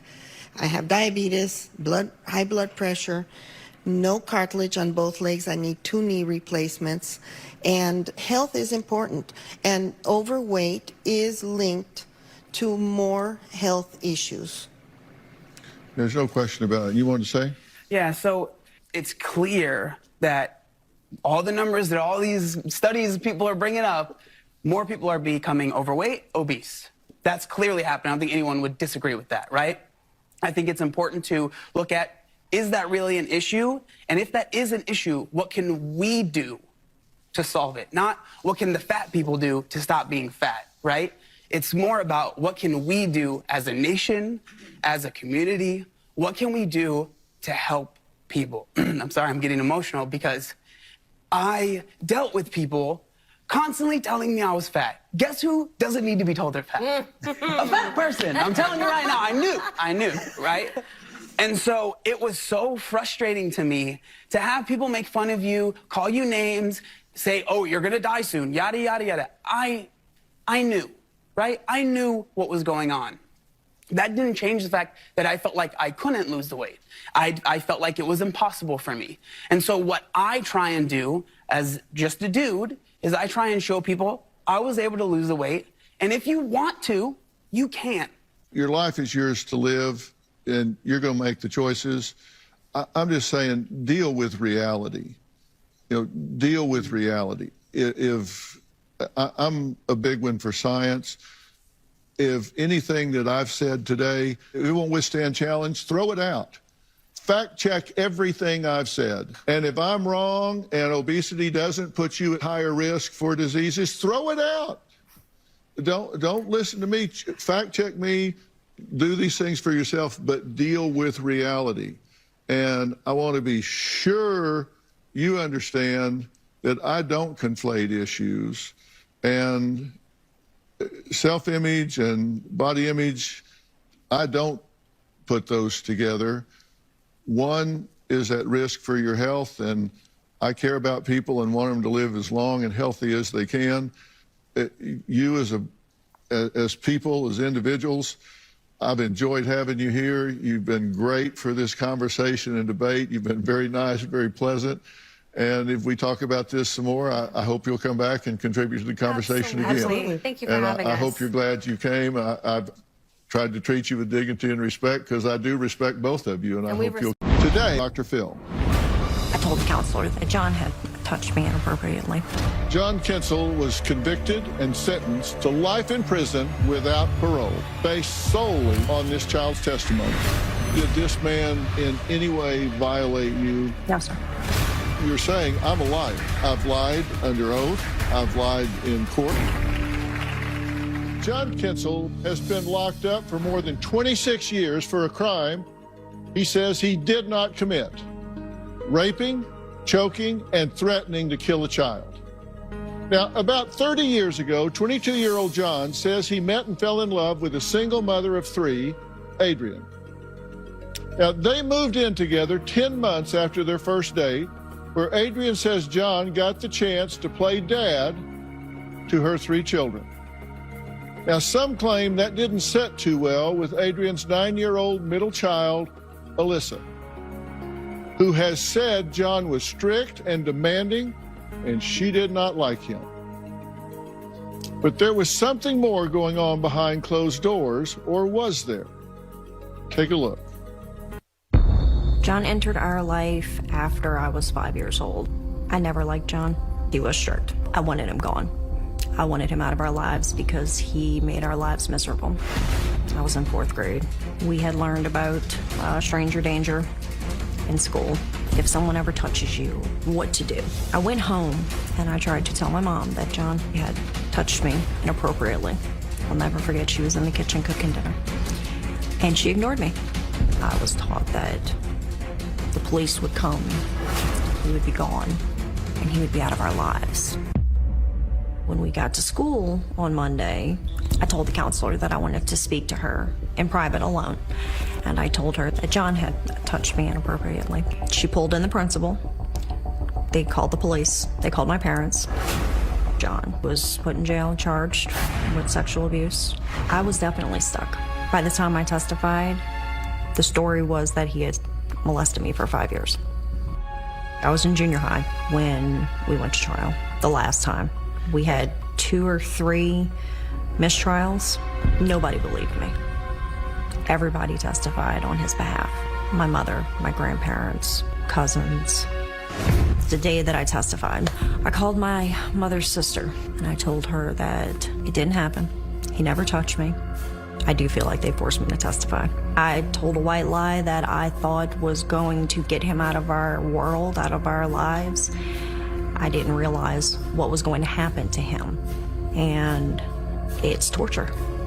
There's a man in jail that's paying for it. John Kinsel was convicted and sentenced to life in prison without parole, based solely on this child's testimony. 9 years later, 18-year-old Alyssa walked into the district attorney's office and said she wanted to recant her testimony. But why? 17 years ago, I needed to right the wrong that I'd done years before and get John out of jail. I took steps to get in touch with his attorney. I made a trip to Louisiana to recant on record in front of a court reporter. For months, nothing happened. When I tried to do the right thing, the DA threatened to arrest me for perjury. I was petrified. He was granted a retrial. The DA's office went to the 5th Circuit Court of Appeals. It was overturned. It's been 14 years since the retrial was overturned. It has been 25 years that he has been sitting in a jail cell. It's like the weight of the world is on my shoulders. I keep trying and I keep trying and I keep trying, and everywhere I turn, the door gets slammed in my face. There is a man still in prison, and I don't understand why. Well, Alyssa, this has been painful for you from the start, right? Yes. Did this man touch you? No. Did he rape you? No. Did he in any way violate you sexually? No, sir. Ever at any point? No, never. This is your first on-camera interview many, many years after. Why now? Why here? There's only so much that you can live with. And John has a new attorney that is speaking for him and moving mountains that his old attorneys never would. We're here. At the time of trial, you said what you said as a child, and children do things for childish reasons. I am not going to hold an adult responsible for childish decisions and childish things. What was said, if it was a lie, was a terrible thing to do. There's no question about that, and you know that. You don't need me to tell you that. That's why you're here. That's why this has been eating away at you. If, in fact, you're telling the truth now, you're saying, I'm a liar. I've lied under oath. I've lied in court. I've lied in written statements. I'm a liar. And so the question that people have to focus on is, well, when are you lying? Are you lying then or are you lying now? It's been really hard over the years I've had to watch my younger brother grow up without his father. John has other children that, because of what I said, it took it away from it. He was gone. He has missed so much. So you do feel guilty about it? Absolutely. Yeah. And you could feel guilty about it even if he had done it. You could feel guilty about him being in prison for life without parole even if he had done something to you. Yes. So that's what prosecutors and judges and people have to weigh and take into account. You took a lie detector test. What was the result? Inconclusive. Inconclusive. Yes. Why do you think that was the case? I chalked it up to my nerves. Well, here's your sworn statement. Recanted statement on October 20th, 2005. Question, what brought this statement forward? Alyssa, my mom and I had gotten into an argument one day.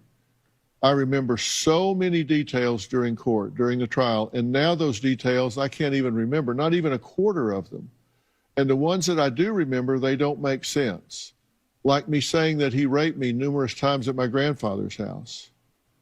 I slept in bed with my grandma most nights and on the other side of the house from him.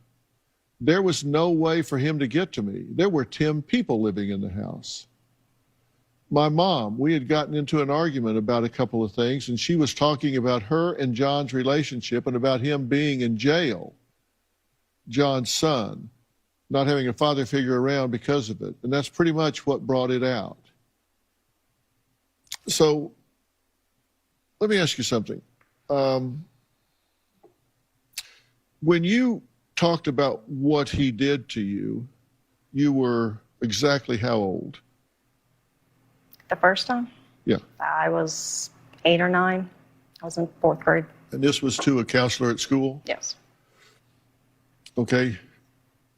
And as you described these things to different people along the way, you were pretty graphic. Yeah. It was embellished over the years. But how did you have those things in your vocabulary?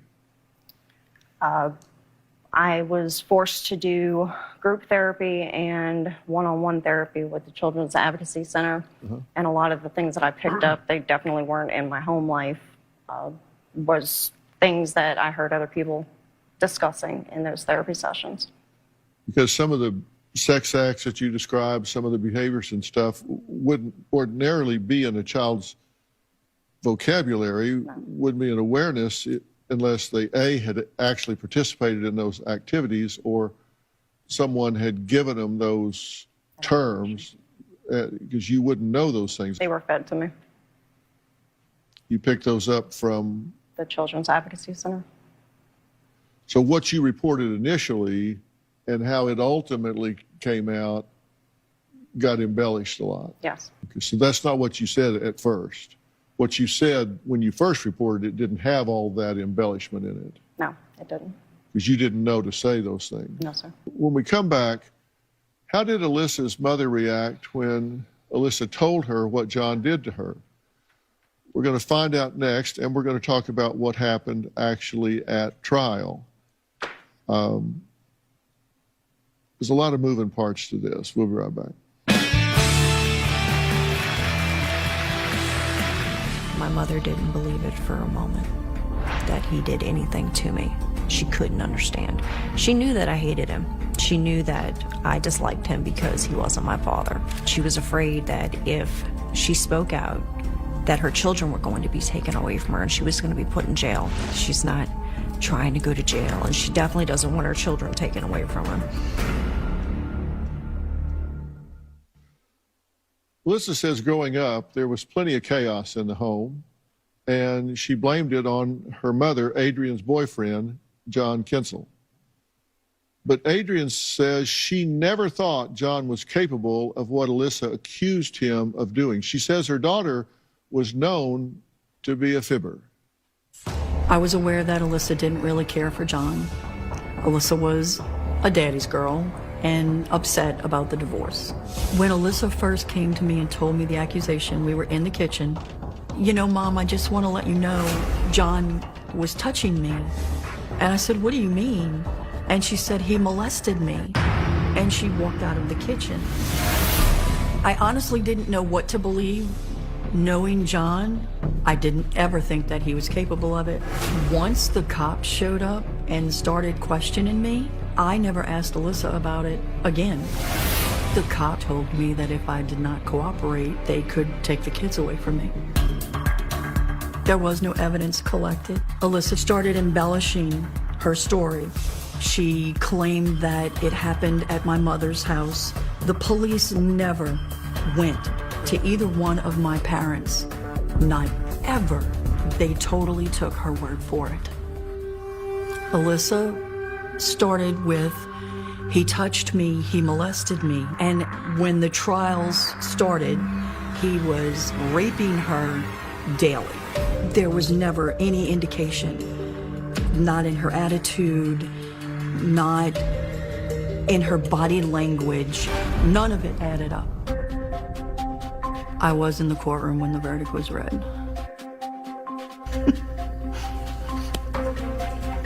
And I put my head down on the row in front of me and just burst into tears because I knew that John was not guilty. Why would Alyssa lie? I've always loved John. To this day, he deserves his freedom. Well, Adrian, I'm glad you're here. Thank you for having us. It's important when a child comes forward and says that someone is hurting them, molesting them, abusing them, that someone stops what they're doing, sits down, looks them in the eye, listens to them, hears them, believes them until they find out something to the contrary. Did you give proper attention to your daughter at the time? Probably not. I was busy, and her attitude was just like she just tossed it out there and okay. And that was it. You didn't believe her? When she first said it, no. When the police showed up, it made me sick to think that I had missed it. I blew it. I'm her mother. And then as time went on, then I went back to my initial feeling of this can't be happening. This is not true. And you believe today that it's not true? I believe today that it's not true. And you understand what I'm saying. When children come forward like that, they must be taken seriously. Yes. Because you can't leave children unprotected. And when they come forward, we have to take it seriously. We have to believe what they say. And then we have to go about a very responsible investigation. I would rather falsely believe 999 children than fail to believe a truthful child and leave them to the hands of a predator. But your next step is to investigate and find out whether or not what they're saying is true, and that's possible. And you kind of flipped that. You didn't, then you did, and then you started investigating and thought, this is not credible. Was there any physical evidence? No. Because at one point the story was you were being raped daily at 7 or 8 years old, right? There would be physical evidence of that. Well, when the police came and we were talking, and then afterwards with the ADA, they were questioning me about things that I missed, clothing, sheets. No, I do the laundry. This is something that definitely would have been brought to my attention. Like, how can you miss something like that? Well, she had been to the pediatrician as well. Once the police became involved, yes. Okay. Did you confront John about this? I did not. I turned him in. You wanted to recant your statement before trial. Yes, I did. What was the reaction of the prosecutors? He took me It was 2 floors above everybody else. He put me in an empty grand jury room, and he put an armed guard at the door. And that's where I stayed until I testified. When we come back, John's sister says she was angry at how a little girl could tell such a lie about her brother. We're going to hear from her next. I have been harassed. I have, on social media, called names, badmouthed by complete strangers who are nothing more than keyboard bullies. I'm evil, I'm vindictive, I'm a bitch. I should go to jail myself for what I put him through. And it just goes on and on. As if I knew when I was 7 and 8 years old, well, that any of it would have happened. What exactly would happen? I had no clue. Well, Alyssa says when she was in the 4th grade, she devised a plan to get rid of her mother's boyfriend, John. She says she told a lie, accusing John of sexually abusing her for years. She says she never imagined that she would become the prosecutor's star witness. Now, we just talked about what happened during the trial, and there was more than one trial. Yes. How many times did you testify? I only testified once. Okay. And in that testimony, you had said, you had told the prosecutors, this didn't happen. I made it all up. I don't want to get up there and tell a lie. And so you got up on the stand and told the lie. Yes. All right. And then after the trial was over and he was convicted, what did you do?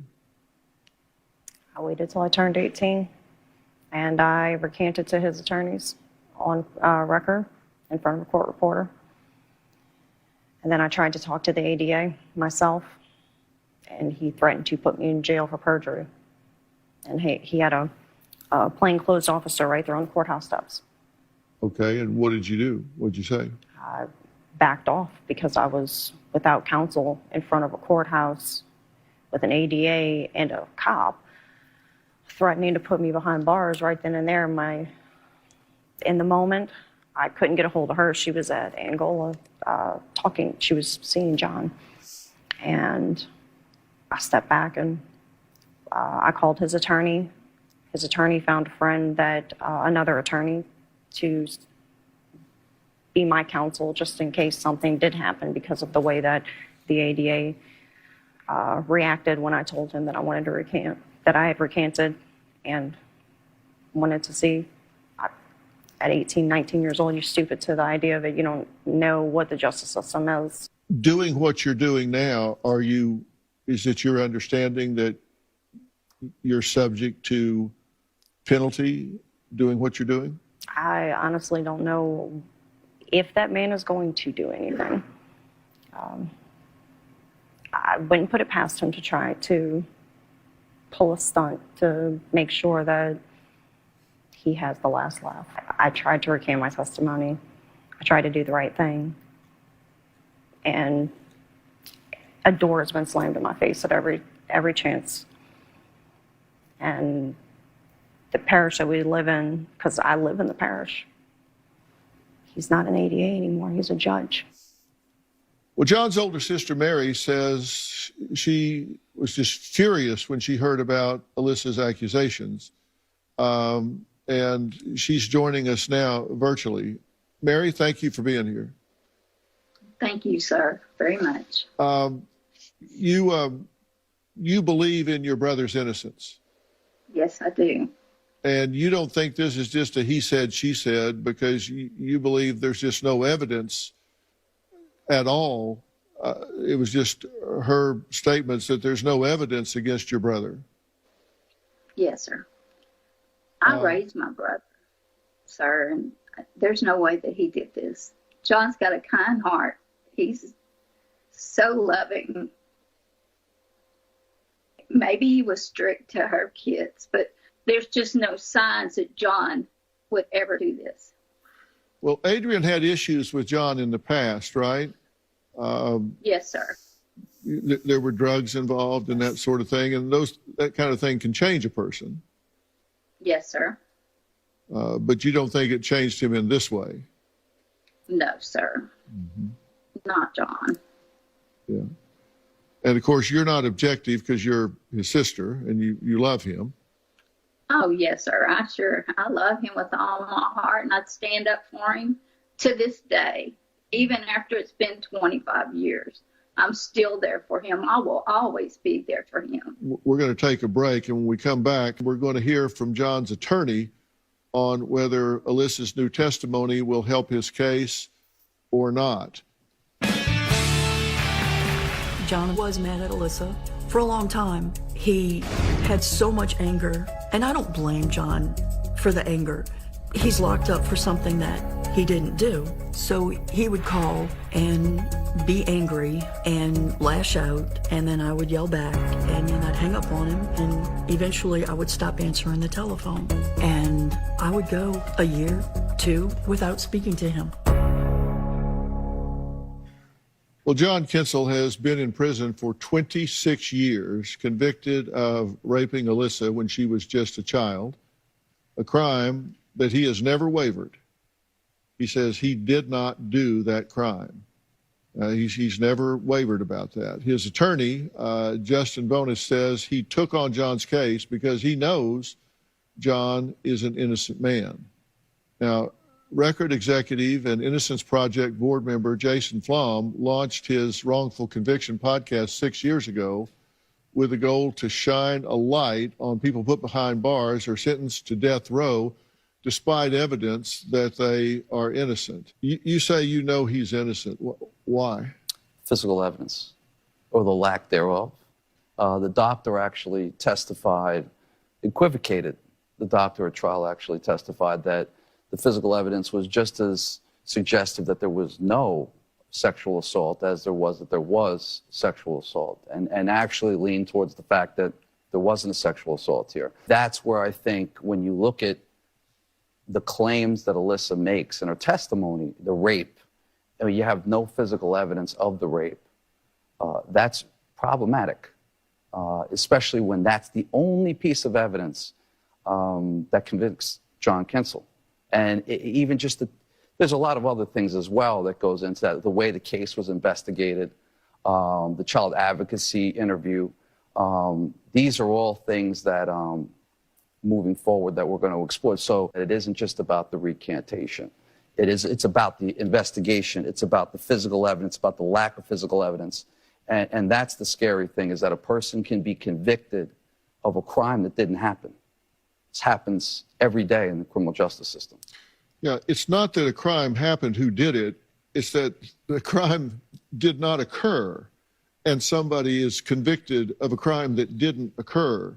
And the only evidence is someone said it did, and then that person says, look, I was a kid. I wanted this person out of my house. He was messing up my deal. I didn't. Look, we know that there's a dynamic that when a man comes into a home after 4 or 5 years old and takes on a disciplinary role, doesn't work. Does not work. Children resent that person. They don't like sharing time with mother with that person. They certainly don't like mom's boyfriend coming in and starting to dispense discipline.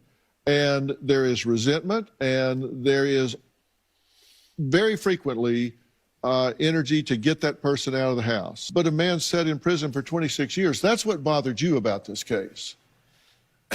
We'd have to do a 5-hour episode of Dr. Phil for me to tell you all the things that bother me about this case. We haven't even touched on one of the most outrageous parts of this case, which is there were 2 trials that ended in mistrials, and then there was the 3rd trial where the jury came back with a 9-3 verdict. And I know everyone's sitting there going, well, that's where it ends, right? No one's got more experience with juries than you do. And the fact is, the judge sent them back in to come up with one more vote, because in Louisiana at that time, you could be convicted by a 10-2 jury, which they've overturned last year. No longer can you be convicted by a 10-2 jury. Nor should you be.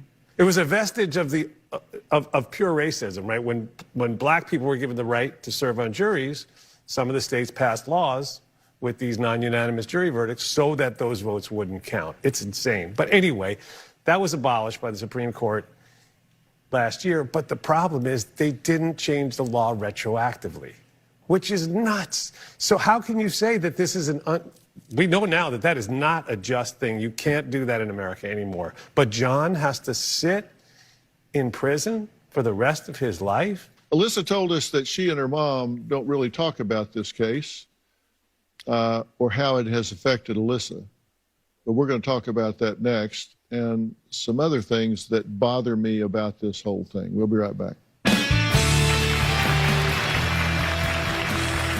I do need help to get him free. He deserves to be out of those four walls. We are at a dead end. We have tried every legal way possible. We played by their justice system's rules and got smacked in the face every time. This story is a cautionary tale for any single parent thinking of allowing their new love into their children's lives. A man moving into a home with non-biological children is a high-risk scenario for the woman, the man, and the children. Statistically, it's just a high-risk scenario because statistically, the children are more at risk of something actually happening. The man is at risk of accusations. The mom is at risk, putting her children at risk, because the chance of something happening to the children is way higher than if there's a biological connection. It's just it's a risky situation. But in this scenario, for the man, it can be fraught with danger as well, because guilt by accusation, all you got to do is have a child make an accusation. You're in a world of hurt. You're in a world of hurt. And why do you guys not talk about the case? For myself, when all of this was happening 25, 26 years ago, because I was threatened by the prosecution. Because when the story started getting embellished, I started arguing with the ADA. This is what's happening. She's talking to you. She's telling me. And I kept saying, she's embellishing the story. She's coming out of these meetings. And now it went from this to this. And they basically told me that if I did not cooperate, they would move to remove my children from my home. So I shut up. How do you bring it up now? How do you broach something like, you talk about the elephant in the room? Wow, that's the elephant in the room. He's convicted. And we just went on with our lives. And I would talk to him on the side, and not ever until she was over the age where they could not do this and threaten me with it did we ever talk about it. And we've talked more about it in the past 6 months than at all in 26 years. We reached out to the former prosecutor on John's 1999 trial to give us a comment regarding Alyssa's recantation, but he declined to comment. However, the current district attorney's office says, quote, the matter of the state versus Kinsel has been decided by a jury and reviewed by numerous appellate courts, including the U.S. Supreme Court. After hearing all the evidence and legal arguments presented throughout the various stages, Mr. Kinsel's conviction and sentence were affirmed. Mr. Kinsel's petition regarding the non-unanimous verdict is still pending at the Louisiana Supreme Court. Now, this office respects the court's rulings and respectfully declines your invitation to discuss the matter further. So coming up, what more can Alyssa do to help John? I'm going to let Justin weigh in on that as well when we come back.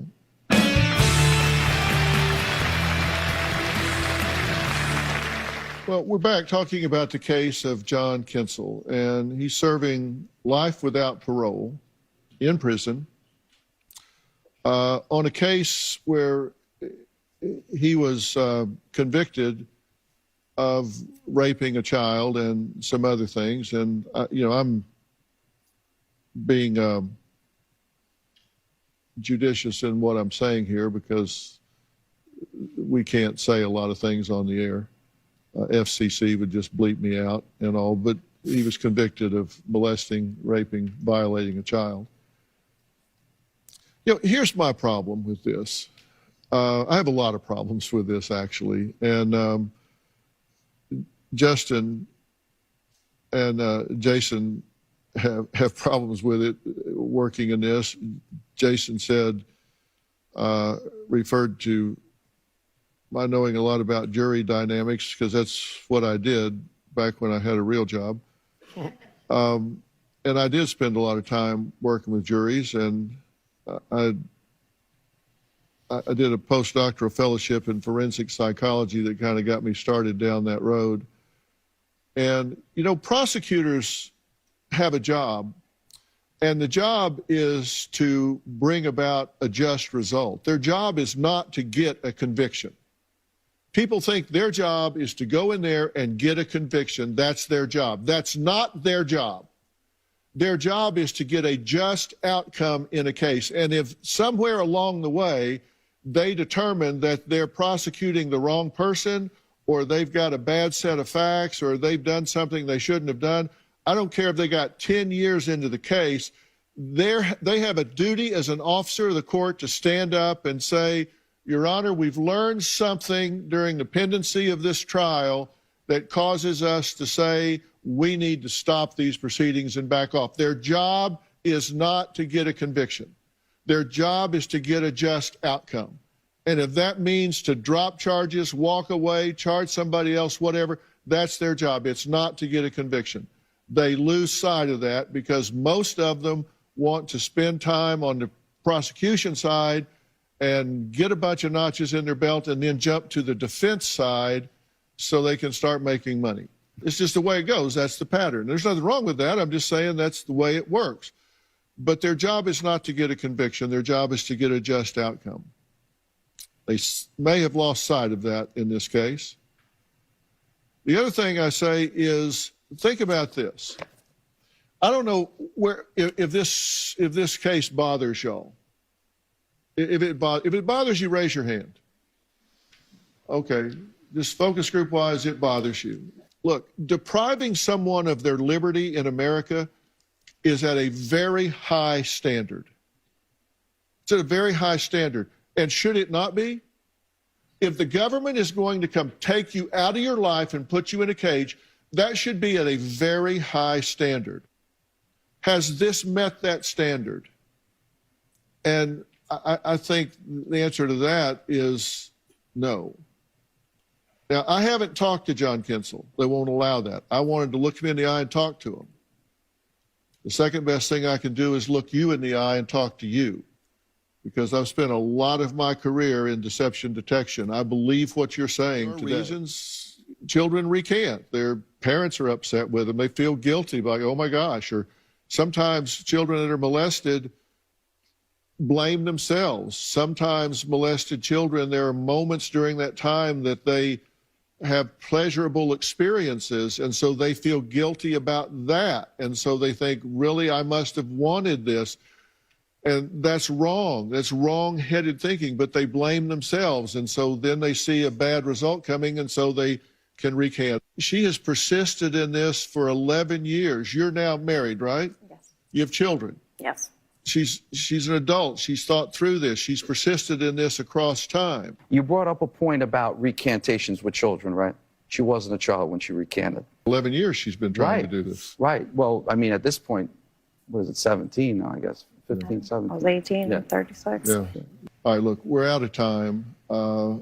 Thank you, Justin, at many levels. Thank you, Jason, as well. Thank you, Doctor. I appreciate it. You can hear Wrongful Conviction, by the way, with Jason Flom anywhere you get podcasts. I'm a subscriber, have been for a long time. It's absolutely compelling.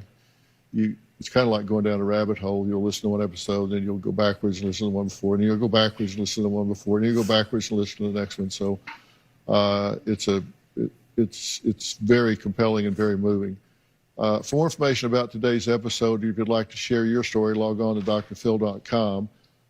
If you want to hear more about what we're talking about here, just jump over now to Facebook, drphil.com, where you'll hear us continuing this conversation.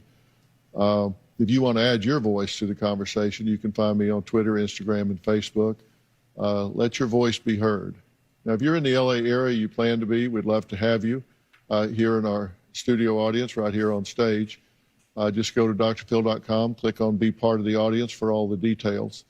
Now, the new season of my podcast, Mystery and Murder, Analysis by Dr. Phil, is out now. Episodes 1 through 3 are available. I'm doing a deep dive on the case of Sherry Papini, Supermom Missing.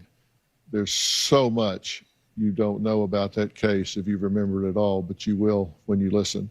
Also, Robin's podcast, I've Got a Secret with Robin McGraw, available for free on Apple Podcasts or however you listen to your podcast. Be safe. Take care. We'll see you next time.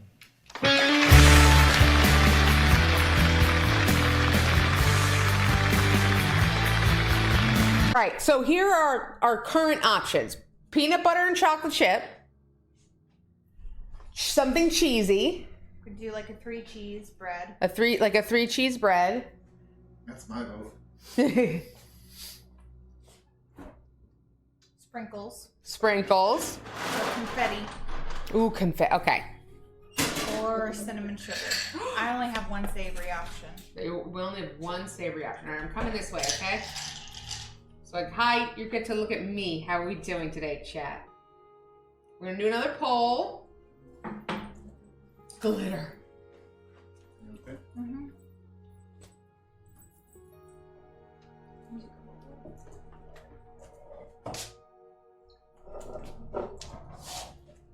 Chocolate chip. 3 cheese. 3 cheese or cinnamon sugar. There was another one. Oh, confetti. Confetti, but let's just leave it at 3. Okay, so no confetti? Yeah, no confetti. Because what about like a garlicky one? We have the garlic. We could do a garlic herb. And you have the mozzarella. Mm-hmm. All right, let's do cheesy garlic herb. Yeah. Never mind. New vote. Cheesy garlic. All right. Well, go get your computer and vote then. All right. Here is your glitter. India chooses glitter. All right, India. All right. I'm going to come back to the microphone properly now. We can all talk together. How we doing? Okay. So, we are waiting for We have 2.5 minutes until we take the lid off the Dutch oven and let it bake for another 25 minutes. And then our bread will be done and we can bake our cookies. Exactly.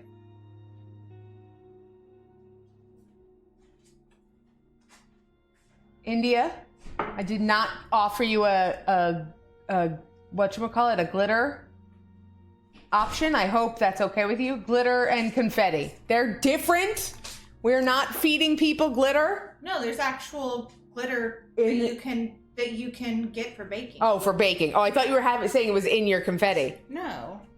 In this account, everything's in this. We don't have it. I'm sorry, India. I'll buy some and I'll bake you something special, okay? What would you like, India? Thanks. I have like a shimmer. She's only gonna bake it if you get online, India. Yeah, you have to get online, India. They have a shimmer? There's like a shimmer. They have a cute little... Ooh, these are fun. This is our confetti, chat. No, I'm saying it looks dark. It does. You can't see the confetti, the shimmer to it, but they have a shimmer. Eggs in this economy? I buy eggs, baby. Can we please not talk about eggs? Yeah, right? Can we please? Never, JC, he says. You can't, I don't think the camera's gonna really ever pick up the shimmer, but I'm still gonna eat one. All right, well, those two are going in. Excuse you, how dare you? It's all good. Castle play with me. I just don't want them to eat it or choke on it. All right. Pull it off. Taking the lid off. Oh, peanut butter chocolate chip has won. Lame. With only 2 votes, so not a lot of people voted.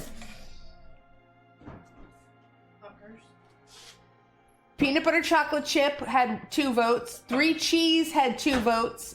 Cheesy garlic herb had, 3 cheese had 1 vote. Cheesy garlic herb had 1 vote. And cinnamon sugar had no votes. I was the only one who voted for it. Then. Yeah. And you're the one here. I mean, I could just veto everyone's vote. You absolutely could veto everyone's You're already vote. making the cheesy jalapeno, so it's okay. You can have a sweet one. We've got 3 for peanut butter chocolate chip, so, because Alka adds 1 more. That's fine. Like I said, you're already making a savory. Yeah, we are already making a savory. And it's gonna be spicy too, because you take the seeds out. Now I want Summer to piss off because... So I can make some cheese and olive scrolls. Ooh, that sounds delicious. I will make some cheese and olive scrolls. I made the Vegemite scrolls, and those were delicious. But see, I bake in the summer too, because, you know, there's only so much time. I can't not stream for 4 months. Do you want to do a little reading on me? I can. So we have a little time to kill between the bread finishing and us putting the cookies into the oven. So I think what we're going to do... We can do it right here. We can have... Yeah, I have my cloth I can put down. Madame's going to read my cards. What do we think? Hi, hello. That's true. Our summers are not nowhere near as brutal as Smeg's, but we do get a lot of humidity. I do. What's the temp right now, Smeggy? But cheese and olive scrolls sounds delicious, and I want them. I want them in my life.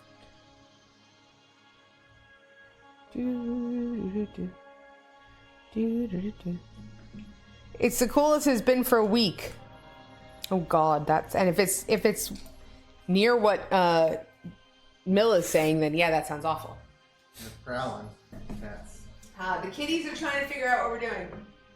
25C at the moment. Okay, so 25C is not crazy, but it still ain't good, man.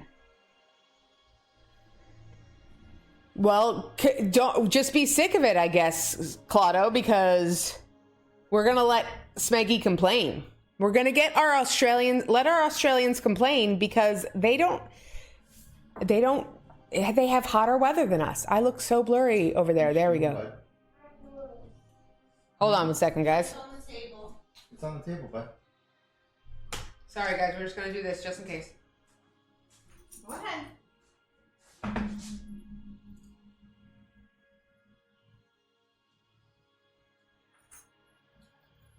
Thank you. Night night. Have a good night. Hi, Bruges. Fussy, babe. We had to show the keyboard for a little bit because we're not showing any of the mini JCs on stream.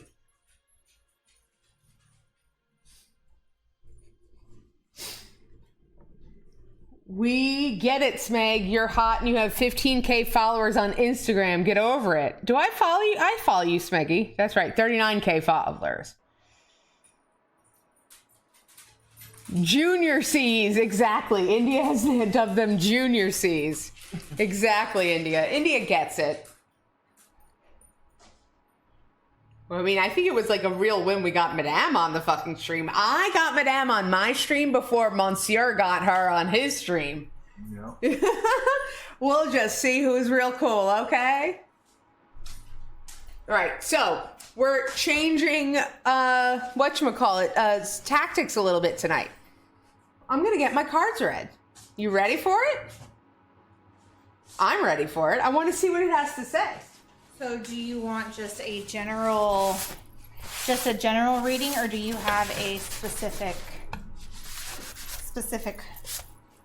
genre or quest that you want to focus on? What are the genres, if you will? It can be like your love life, it can be, work, it could be friendships, it could be... What in your life do you want to know more about? Yeah.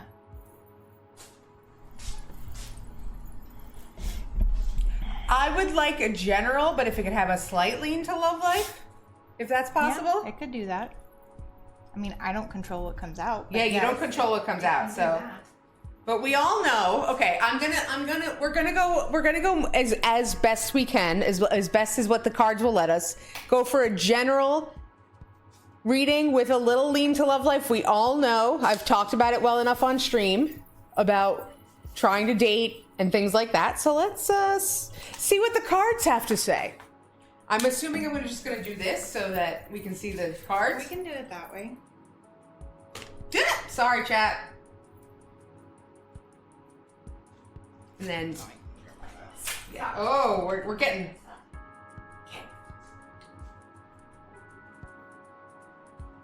I'm also probably gonna have a hard time reading chat, by the way, just so we know.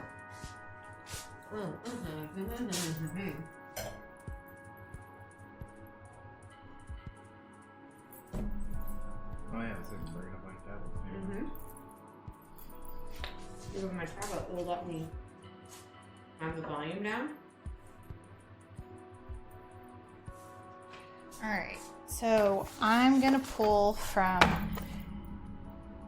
these two decks, Oak and Ash and Thorn and Oracle, and then I'll give you a affirmation card. Okay.